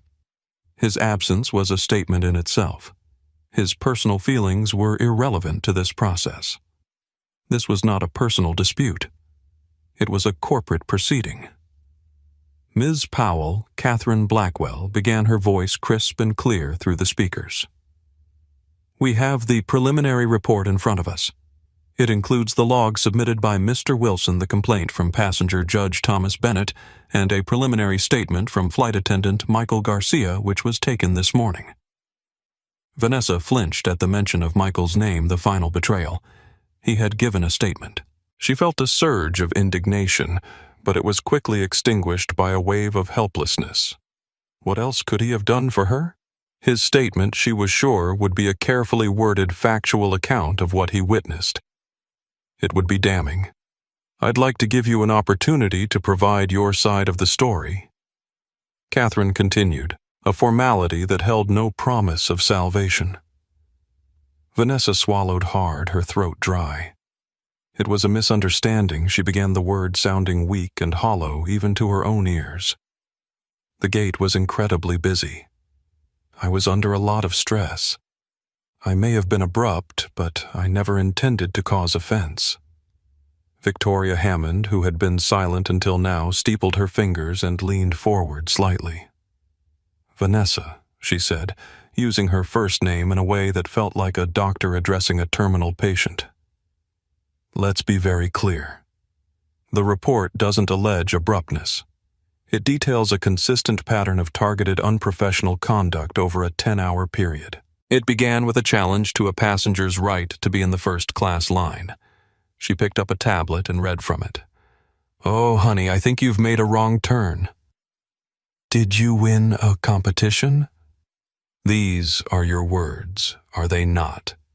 Vanessa's face burned with shame. Hearing them repeated in this cold, sterile room was a new kind of humiliation. I don't remember the exact words, but it was meant as a joke, a bit of banter. A joke. Catherine Blackwell's voice cut in from the screen sharp as glass. Judge Bennett, a passenger with no connection to Mr. Wilson, did not perceive it as a joke. He called it a disgusting display of condescension. Flight attendant Garcia, in his statement, described your tone as openly contemptuous. Mr. Wilson, in his log, noted that you laughed at his ticket. Do you deny laughing, Ms. Powell? It was just a small chuckle, she stammered. He looked so young. I was just surprised, that's all. Surprised by what exactly, Victoria Hammond asked, her eyes narrowing. Skyline Airlines is a global carrier. We fly people of all ages, all nationalities, all races, in all of our cabins. What precisely was so surprising about a young black man holding a first-class ticket that it warranted laughter? The question hung in the air, a direct and unanswerable indictment of her prejudice. She had no answer that wouldn't condemn her completely. She had laughed because he didn't fit her mental image of a first-class passenger. She had laughed because in her twisted worldview, he didn't belong. A memory flashed through her mind. Her own son's face, devastated after receiving his third college rejection letter. Mom, it's not fair, he had cried. They're just letting in minorities to fill quotas. Kids with worse grades than mine are getting accepted because of their skin color. She had comforted him, reinforced his narrative, feeding his sense of victimhood and entitlement, rather than encouraging him to work harder or consider how his essays and extracurriculars compared to others. Now facing the consequences of her own prejudice, she wondered what lessons she had really taught him. She slumped in her chair, the fight draining out of her. I made a mistake, she whispered. You made a series of choices, Catherine Blackwell corrected her coldly. You chose to ignore a call light for 15 minutes. You chose to make insinuating remarks about the passenger having a sponsor. You chose to use your access to the passenger manifest to investigate the source of his ticket payment, a severe breach of passenger privacy. That was the charge that sealed it. It wasn't just about rudeness anymore. It was a flagrant violation of company policy and data privacy laws. This company, Victoria Hammond, said, her voice low but intense, was built on a single core principle: dignity.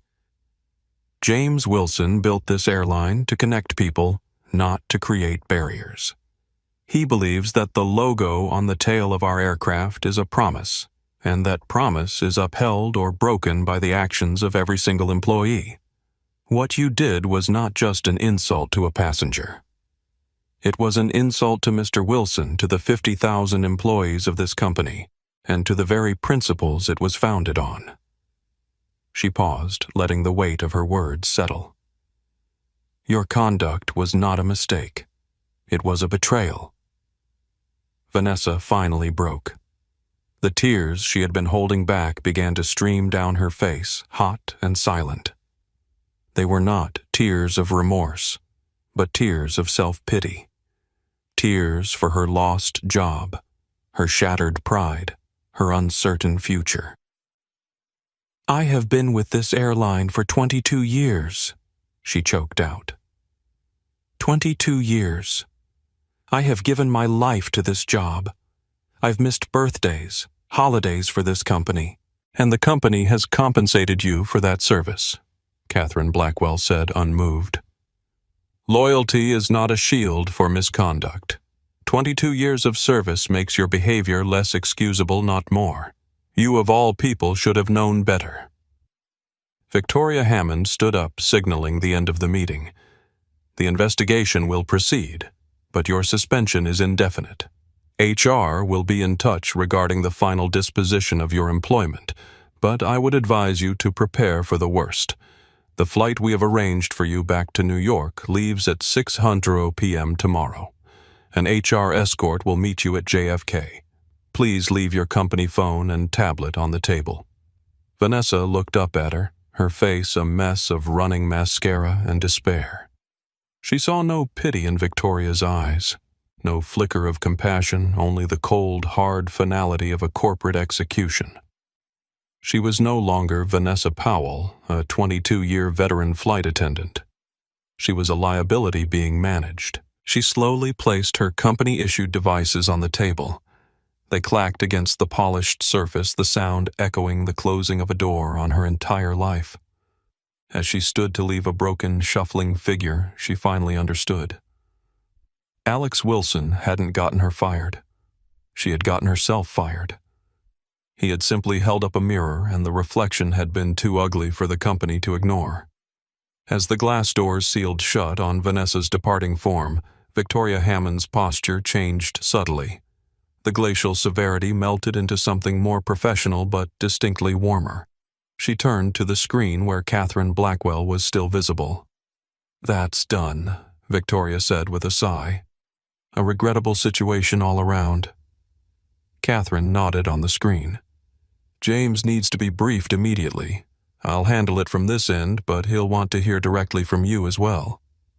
Of course, Victoria agreed. I'll call him as soon as I've gotten Alex settled at the apartment. How is he? Catherine asked, her tone softer, now genuine concern evident. This couldn't have been a pleasant experience for him. Remarkably composed, Victoria replied with a small shake of her head. He reminds me so much of his father. Same quiet dignity, same analytical approach. He didn't get angry or vengeful. He simply documented everything meticulously and reported it through proper channels. The apple doesn't fall far from the tree, Catherine observed. Keep me updated on the fallout. I've already started the paperwork for termination. With the evidence we have, it's not a question of if, but when. Understood. I'll be in touch. Victoria ended the call and gathered her materials, sliding them into a sleek leather portfolio. Outside in the executive lounge, Alex Wilson sat quietly reviewing notes on his tablet. He looked up as Victoria entered. All set, he asked, his voice betraying no emotion about what had just transpired. Yes, Victoria confirmed. She's been suspended indefinitely, but between us, termination is a foregone conclusion. The evidence is overwhelming. Alex nodded once, a small gesture of acknowledgement rather than satisfaction. I've sent you the complete log.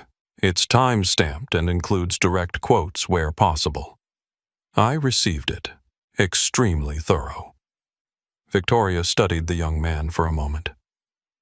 You know, most people in your position would have made a scene the moment she laughed at your ticket. That wouldn't have helped anything, Alex replied. A public confrontation would have been emotional and temporary. I wanted to document a pattern, not just an isolated incident. Well, you certainly did that. Judge Bennett's email was the cherry on top, a completely independent corroboration from a highly respected frequent flyer. He noticed what was happening early on, Alex said. He was subtle about it, but supportive. Victoria checked her watch. Your car is waiting. The apartment is ready and your itinerary for the internship has been finalized. Your father asked me to remind you to call him this evening, Geneva time. I will, Alex promised, gathering his belongings. As they walked through the terminal, Victoria glanced at him. If you don't mind me asking, why didn't you just tell her who you were from the beginning? It would have saved you hours of poor service. Alex considered the question for a moment. If I had identified myself, I would have learned nothing about how she treats regular passengers. My father always says that the true measure of a company isn't how they treat VIPs, it's how they treat every customer regardless of status or connections. Victoria smiled slightly. He does say that, doesn't he? He'll be proud of how you handled this, Alex. I hope so, Alex said simply. They reached the executive exit where a sleek black Mercedes waited. The driver stepped forward to take Alex's bag. I've arranged for a full briefing at the office tomorrow at 10 a.m., Victoria said. Just the senior team, they're eager to meet you. Your internship officially starts on Monday, but we thought you might appreciate a quiet weekend to settle in. That sounds perfect, thank you. As Alex prepared to enter the car, Victoria added, What happened today? It's not representative of who we are as a company. I know that Alex assured her. If it were, my father wouldn't have devoted his life to building Skyline. One employee doesn't define an organization, but how the organization responds to that employee's actions that says everything. Victoria nodded, impressed once again by his maturity. Safe travels, Alex. I'll see you tomorrow. As the car pulled away, Victoria took out her phone and dialed a familiar number. It was answered on the second ring. James. It's Victoria. I've just put Alex in the car. Yes, he's fine. Handled it like a true Wilson. You should be very proud. I'm heading back to the office now to initiate the formal proceedings. Of course. I'll keep you updated every step of the way. She ended the call and looked in the direction of the departing car, a thoughtful expression on her face. What had begun as an ugly incident had revealed something unexpected, a glimpse of the next generation of leadership, quiet and measured, but no less formidable. The black Mercedes glided through the streets of Geneva, its tinted windows shielding Alex from the curious gazes of passers-by. Inside, surrounded by the scent of fine leather and the quiet hum of the climate control, Alex finally allowed himself a moment of reflection. The adrenaline that had kept him sharp and focused throughout the long flight was beginning to ebb, leaving behind a hollow sensation in his chest. He wasn't angry, not anymore. What he felt was a complex mixture of disappointment, resolve, and a quiet determination that something positive should emerge from this unpleasant experience. For a brief moment he questioned his decision not to reveal his identity earlier. Would it have spared him the discomfort? Certainly. Would it have taught Vanessa a lesson? Perhaps, but it would have taught the wrong lesson not to judge people by their appearance, but to be more careful about who you judge. That wasn't real change. That was just self-preservation. He took out his phone and looked at the time. It was just past 9 a.m. in Geneva, which meant it was 3 a.m. in New York. His father would be asleep, but he knew James Wilson well enough to know that he'd want to hear from his son as soon as possible, regardless of the hour. Alex hesitated, then put the phone away. There would be time for that conversation later when he could approach it with clarity rather than the lingering emotions of the encounter. Geneva unfurled outside his window. Elegant architecture, pristine streets, the glittering expanse of the lake in the distance. Under other circumstances, he would have been drinking in the sights, excited about the summer ahead. Now his mind kept returning to the image of Vanessa's face as the realization of who he was had dawned on her. Not remorse for her actions, but fear of their consequences. The car pulled up to a modern apartment building in an upscale neighborhood. The driver opened his door and retrieved his luggage from the trunk. "The penthouse, Mr. Wilson," the driver said. "Ms. Hammond has arranged for everything you might need. There's a welcome package on the kitchen counter with all the information about the apartment neighborhood and your schedule." "Thank you," Alex replied, accepting the keycard the driver offered. The elevator ascended silently to the top floor. When the doors opened, Alex found himself in a spacious, elegantly appointed apartment with floor-to-ceiling windows offering a breathtaking view of Lake Geneva and the distant Alps. It was beautiful, serene, and at this moment, utterly overwhelming. He set his bag down and walked to the windows, watching the sunlight play on the lake's surface. This was supposed to be the beginning of an exciting chapter, his first real step into his father's world. Instead, it had begun with an ugly reminder of the barriers that still existed even in spaces designed to transcend them. His phone rang. The screen displayed, "Dad." Alex took a deep breath and answered. "Hey, Dad. Alex." James Wilson's deep voice came through clearly, warm with concern. "Victoria just called me. Are you okay?" "I'm fine," Alex assured him. "Just arrived at the apartment. Tell me what happened." "Your version, not the corporate report." Alex recounted the events from the beginning, the gate incident, the series of slights during the flight, his decision to document rather than confront, and finally the arrival in Geneva. James listened without interrupting. When Alex finished, there was a moment of silence on the line. "I'm sorry you had to experience that," James finally said, his voice heavy with a mixture of anger and sadness. "But I want you to know that I'm incredibly proud of how you handled it." "I just did what you taught me," Alex replied. "Document, don't escalate. Focus on facts, not emotions." "There's a difference between knowing the principle and having the discipline to apply it in the moment, especially when you're being personally attacked," James said. "Many grown men with decades more experience wouldn't have shown the restraint and strategic thinking you displayed." Alex moved to the kitchen and found a bottle of water in the refrigerator. "I kept thinking about what you always say, that true character is revealed in how you treat people when you have nothing to gain from them. And true leadership is shown in how you respond when disrespected." James completed the familiar saying. "Alex, I don't want this experience to color your view of the company or your internship. What happened was the failure of an individual, not the organization." I know that Alex assured him. Michael and Sophia were professional and kind. Judge Bennett spoke up when he saw what was happening. The corporate response was immediate and appropriate. The system worked even if one person within it didn't. James sighed.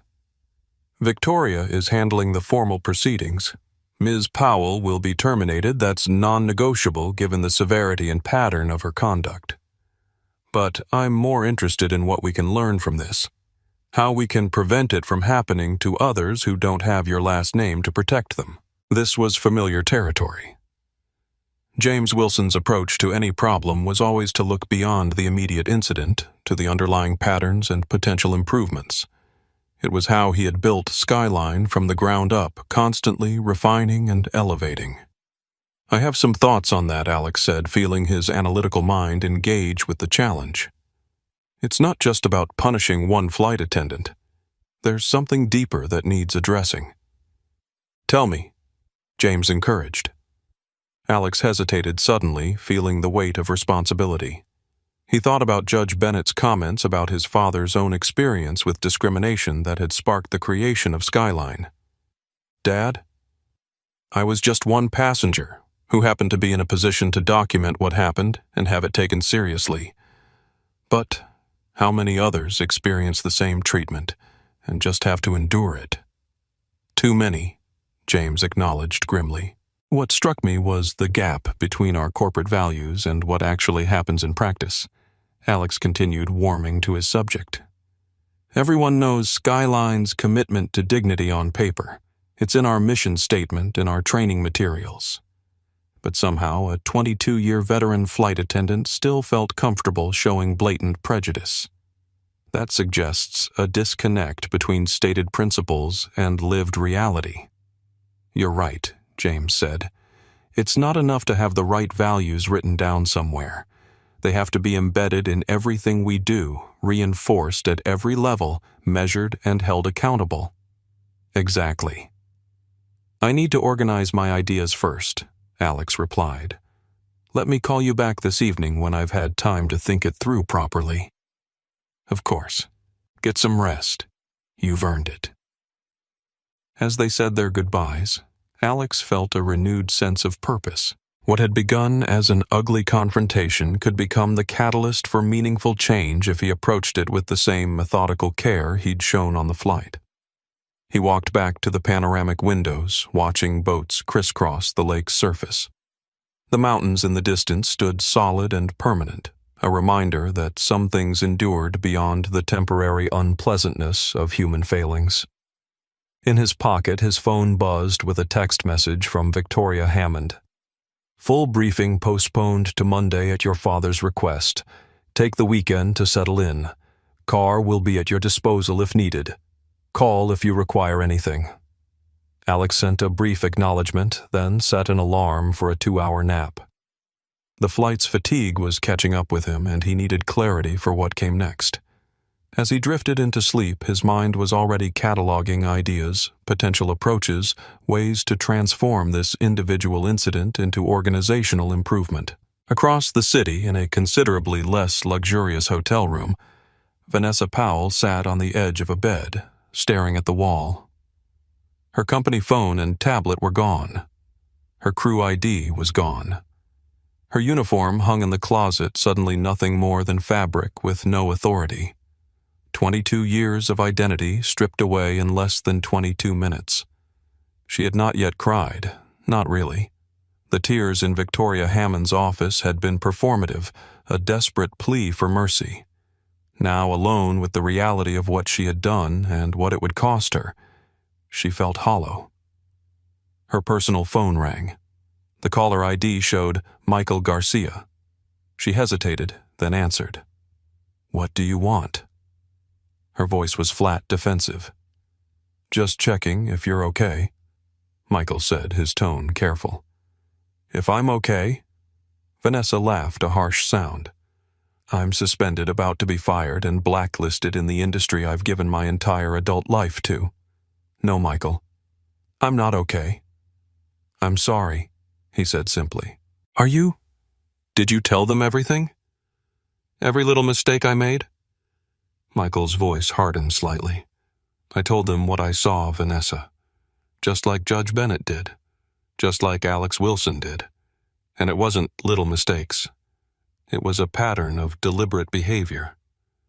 He set me up, she hissed. He could have told me who he was from the beginning. Would that have changed how you treated him? Michael asked. Would you have been respectful to him as a person, or just afraid of his last name? The question hung in the air between them, unanswerable, because they both knew the truth. Her silence was admission enough. After a pause, Michael spoke again, his voice softer now. Vanessa, we've worked together for 5 years.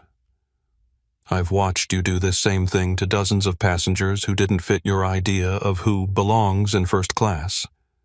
This time it happened to be the CEO's son, but it could have been anyone. That's the problem. You never said anything before, she replied bitterly. I did actually, multiple times. You just never listened. And that's on me too. I should have been more direct, filed formal reports instead of trying to smooth things over. I was complicit in my own way, and I'll have to live with that. Vanessa felt a strange mix of anger and revelation. Had her behavior really been that obvious, that consistent? Had she really built a career around deciding who deserved her respect based on superficial judgments? "I have to go," Michael finally said. "We're being debriefed soon. I just wanted to say goodbye. Whatever happens next, I hope you find your way." After he hung up, Vanessa continued to sit motionless, the phone in her hand. Through the thin hotel walls, she could hear the sounds of other guests. Conversations, laughter, a child running down the hallway. Normal life continuing while hers had derailed completely. She had no idea what would come next. The airline industry was small, word traveled fast, and her specialized skills had little application elsewhere. At 48, the prospect of starting over was terrifying. Her phone buzzed with an email notification. Subject line, "Meeting request, Skyline Airlines HR, 9:00 a.m. tomorrow." The body contained only meeting details and a tersely worded reminder to bring all company property still in her possession. In that moment, the full weight of her actions finally crashed down on her. Not just the loss of her job or the humiliation of being escorted back to New York in economy class, but the recognition that she had revealed something ugly about herself, something that couldn't be excused away by stress or misunderstanding. She had judged a young man instantly reflexively based solely on his appearance, and in doing so, she hadn't just hurt him or embarrassed the company. She had betrayed her own humanity. The tears that came then were real hot and painful, wrung from a place of genuine realization rather than self-pity. "What have I become?" she whispered to the empty room. The weekend in Geneva passed quickly for Alex. After his initial rest, he spent hours walking the city, absorbing its rhythm and character. The international atmosphere, the blend of cultures and languages, the sense of history coexisting with modernity, it all provided a welcome distraction from the events of the flight. But his analytical mind never fully disengaged from the problem. Throughout his explorations, he was processing, categorizing, developing a framework for what had happened and how similar incidents might be prevented in the future. On his second day, he met Judge Bennett for coffee at a small cafe overlooking the lake. The judge had reached out through Victoria Hammond, offering his perspective if Alex found it useful. "You know, I've spent 40 years watching how institutions respond to discrimination," the judge said, as they settled at their table. "The typical pattern is depressingly predictable. Express shock. Punish the individual, issue a statement affirming values, then return to business as usual until the next incident." Alex nodded. "That's exactly what I'm trying to avoid. This can't just be about one flight attendant." Precisely, Judge Bennett agreed. "What interests me is that you seem to grasp intuitively something many organizations never learn. Individual behavior is shaped by organizational culture, and culture is shaped by structures, not just statements." "My father taught me to look for root causes," Alex explained. He built Skyline partly in response to his own experience with discrimination. But even with his commitment, there's still a gap between intention and reality. The judge stirred his coffee thoughtfully. "Tell me, what are you thinking about in terms of a response? I'm developing something I'm calling dignity by design," Alex replied. "The core idea is that we need to make treating people with respect the easiest path to follow, not something that requires special effort or conscious decision-making. Intriguing. How would that work in practice?" Alex leaned forward, energized. 3 components. First, redesign training to focus on behaviors, not just abstract principles. Second, create metrics that measure dignity in service as rigorously as we measure on-time performance or fuel efficiency. Third, build accountability structures that can identify and address patterns before they escalate to incidents. Judge Bennett nodded, impressed. "You're talking about embedding values in operations, not just declaring them. That's sophisticated thinking for someone your age." "I've had a good teacher," Alex said with a small smile. "My father always says that values only matter when they're operationalized." "Your father is a wise man," the judge observed. "I remember when he testified in that discrimination case I mentioned. He wasn't just angry about being denied a seat. He had a vision for how air travel could be different, more respectful, more dignified for everyone regardless of ticket price or appearance. That's still his vision, Alex confirmed. I just want to help make it more fully realized. Well, young man, Judge Bennett said, raising his coffee cup in a small toast. I believe you're on the right track, and if you need an ally in this effort, consider me at your disposal. On Sunday evening, Alex settled into the apartment study with his tablet and began to organize his thoughts. He created a detailed presentation drawing not only on the specific incidents with Vanessa Powell, but on broader patterns he had observed in the travel industry and in his own experiences. At precisely 8:00 p.m. Geneva time, he called his father. "How's the apartment?" James asked after they'd exchanged greetings. "Perfect. The view is incredible, and the city beautiful. I've walked about 20 miles in the last 2 days. But Dad, I want to talk about what happened on the flight." "I thought you might," James replied, and Alex could hear the smile in his voice. "You've been thinking." "I have. And I don't want this to just be about one flight attendant losing her job. There's an opportunity here to address something bigger." "I'm listening." Alex took a deep breath. "What happened to me happens to people every day who don't have the Wilson name to protect them. People who get treated poorly, denied service, made to feel unwelcome, and they have no recourse because they don't have direct access to the CEO or a judge in the next seat documenting everything." "True," James acknowledged. "So I've been thinking about how to fix that. Not just punish individuals after the fact, but create a structure that promotes dignity by design." "Tell me more." Alex began to outline his concept. It wasn't just about sensitivity training or diversity initiatives, though those had their place. It was about creating measurable standards, accountability structures, and feedback mechanisms that would make treating all passengers with dignity the path of least resistance rather than a special effort. The problem with most corporate responses to incidents like this is that they're reactive and individual, Alex explained. Someone behaves badly, they get reprimanded or fired. Everyone expresses shock, and then the same conditions that allowed the behavior in the first place continue unchanged. And your solution, James, prompted a comprehensive program I'm calling Dignity by Design. It would have 3 core components: training, metrics, and accountability. Alex detailed his plan, a complete overhaul of staff training to emphasize dignity as the foundation of service rather than an add-on. New metrics that would measure respectful treatment as rigorously as on-time performance. And accountability structures that would reward consistent dignity in service while identifying and addressing patterns of problematic behavior before they escalated to incidents like his. The key insight, Alex continued warming to his subject, is that most people don't set out to be biased or disrespectful. But in high-stress environments without clear standards or consequences, people default to shortcuts and assumptions. If we want better behavior, we need to design structures that make dignity the easiest path to follow. James was silent for a moment after Alex finished. Then he said, "You've given this a lot of thought." "I have. It's ambitious. It needs to be. Incremental changes produce incremental results. If we want to lead the industry in this area like we do in operational performance, we need to be bold." "You sound like me 20 years ago," James said, a note of pride evident in his voice. "All right, here's what we'll do. Present your concept to Victoria and her team tomorrow.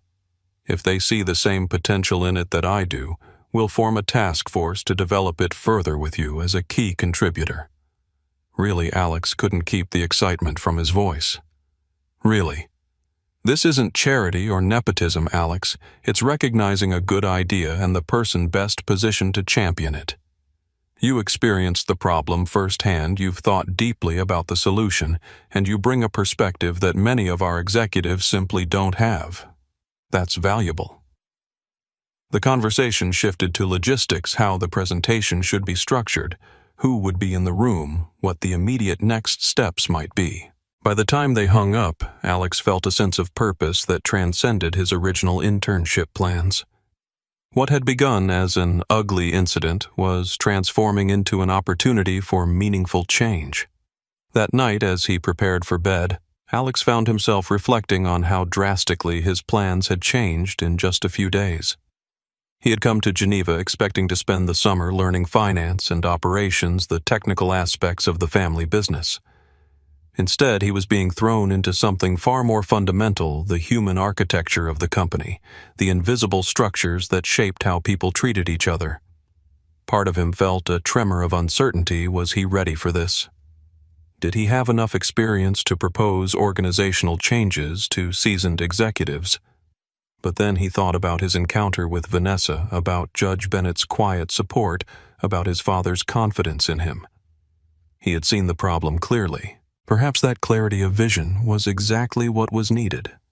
The next morning, dressed in a crisp suit rather than the casual clothes he'd planned for his first day, Alex entered the Skyline Airlines Geneva office. Victoria Hammond greeted him personally, leading him to a conference room where the local executive team was assembled. "Everyone," Victoria announced, "this is Alexander Wilson. Many of you know him as James's son, but today he's here with a proposal I think deserves our full attention." Alex stepped forward, tablet in hand, ready to present his vision. As he looked around the room at the attentive faces, he felt none of the nervousness he might have expected. Instead, there was a quiet confidence born of conviction, the belief that from one person's failure of dignity could emerge a structure designed to elevate everyone. "Thank you for meeting with me," he began. "I'd like to talk about how we can make Skyline Airlines not just the most punctual or comfortable airline in the world, but the one that leads the industry in treating every passenger with unfailing dignity. And I believe it starts with a concept I'm calling dignity by design." 1 year later, Alex stood before a lecture hall filled with business students at the University of Geneva. As part of a guest lecture series on ethical leadership, he had been invited to share the Dignity by Design story as a case study in organizational transformation. "The most powerful lesson I learned through this experience," he told the attentive students, "is that true leadership isn't about asserting authority. It's about using influence to build structures where dignity becomes the default, not the exception."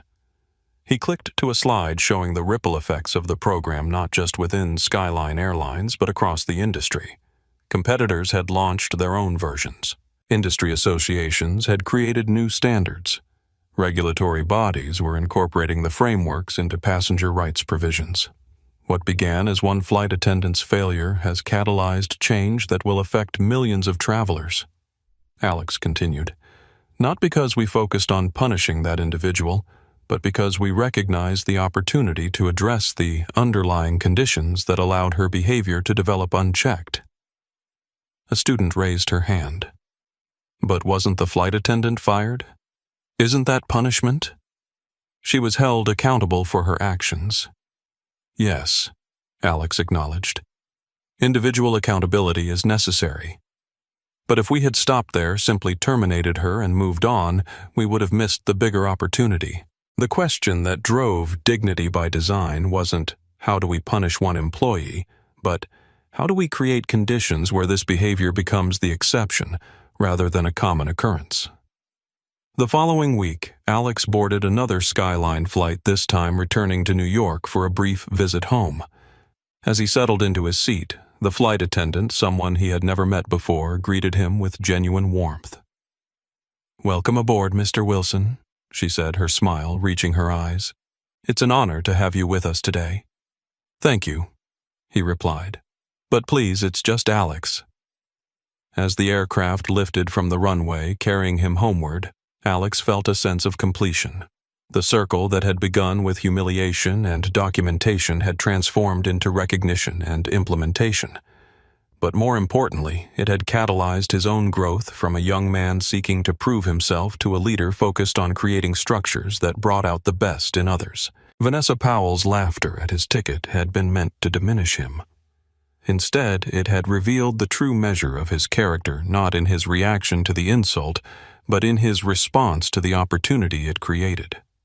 It was a lesson he would carry forward whatever challenges the future might hold, that the most powerful response to disrespect isn't outrage or revenge, but transformation. True justice isn't just about punishing one person's bias. It's about rebuilding structures so that dignity becomes the foundation, not an afterthought. As the aircraft reached cruising altitude, Alex opened his tablet to review the latest Dignity by Design metrics. The numbers were encouraging, but it was the stories behind them that mattered most. Thousands of travelers experiencing respect, regardless of appearance, millions of interactions shaped by structures designed to elevate rather than diminish. Each one a small victory over the prejudice that had once targeted him. Each one a testament to the power of responding to adversity with vision rather than vengeance. If this story touched you, please hit that like button and subscribe to our channel. Share it with someone who needs to hear that dignity isn't just a word, it's a choice we make every day. And remember, sometimes the most powerful response to disrespect isn't outrage, but transformation. Thanks for watching, and we'll see you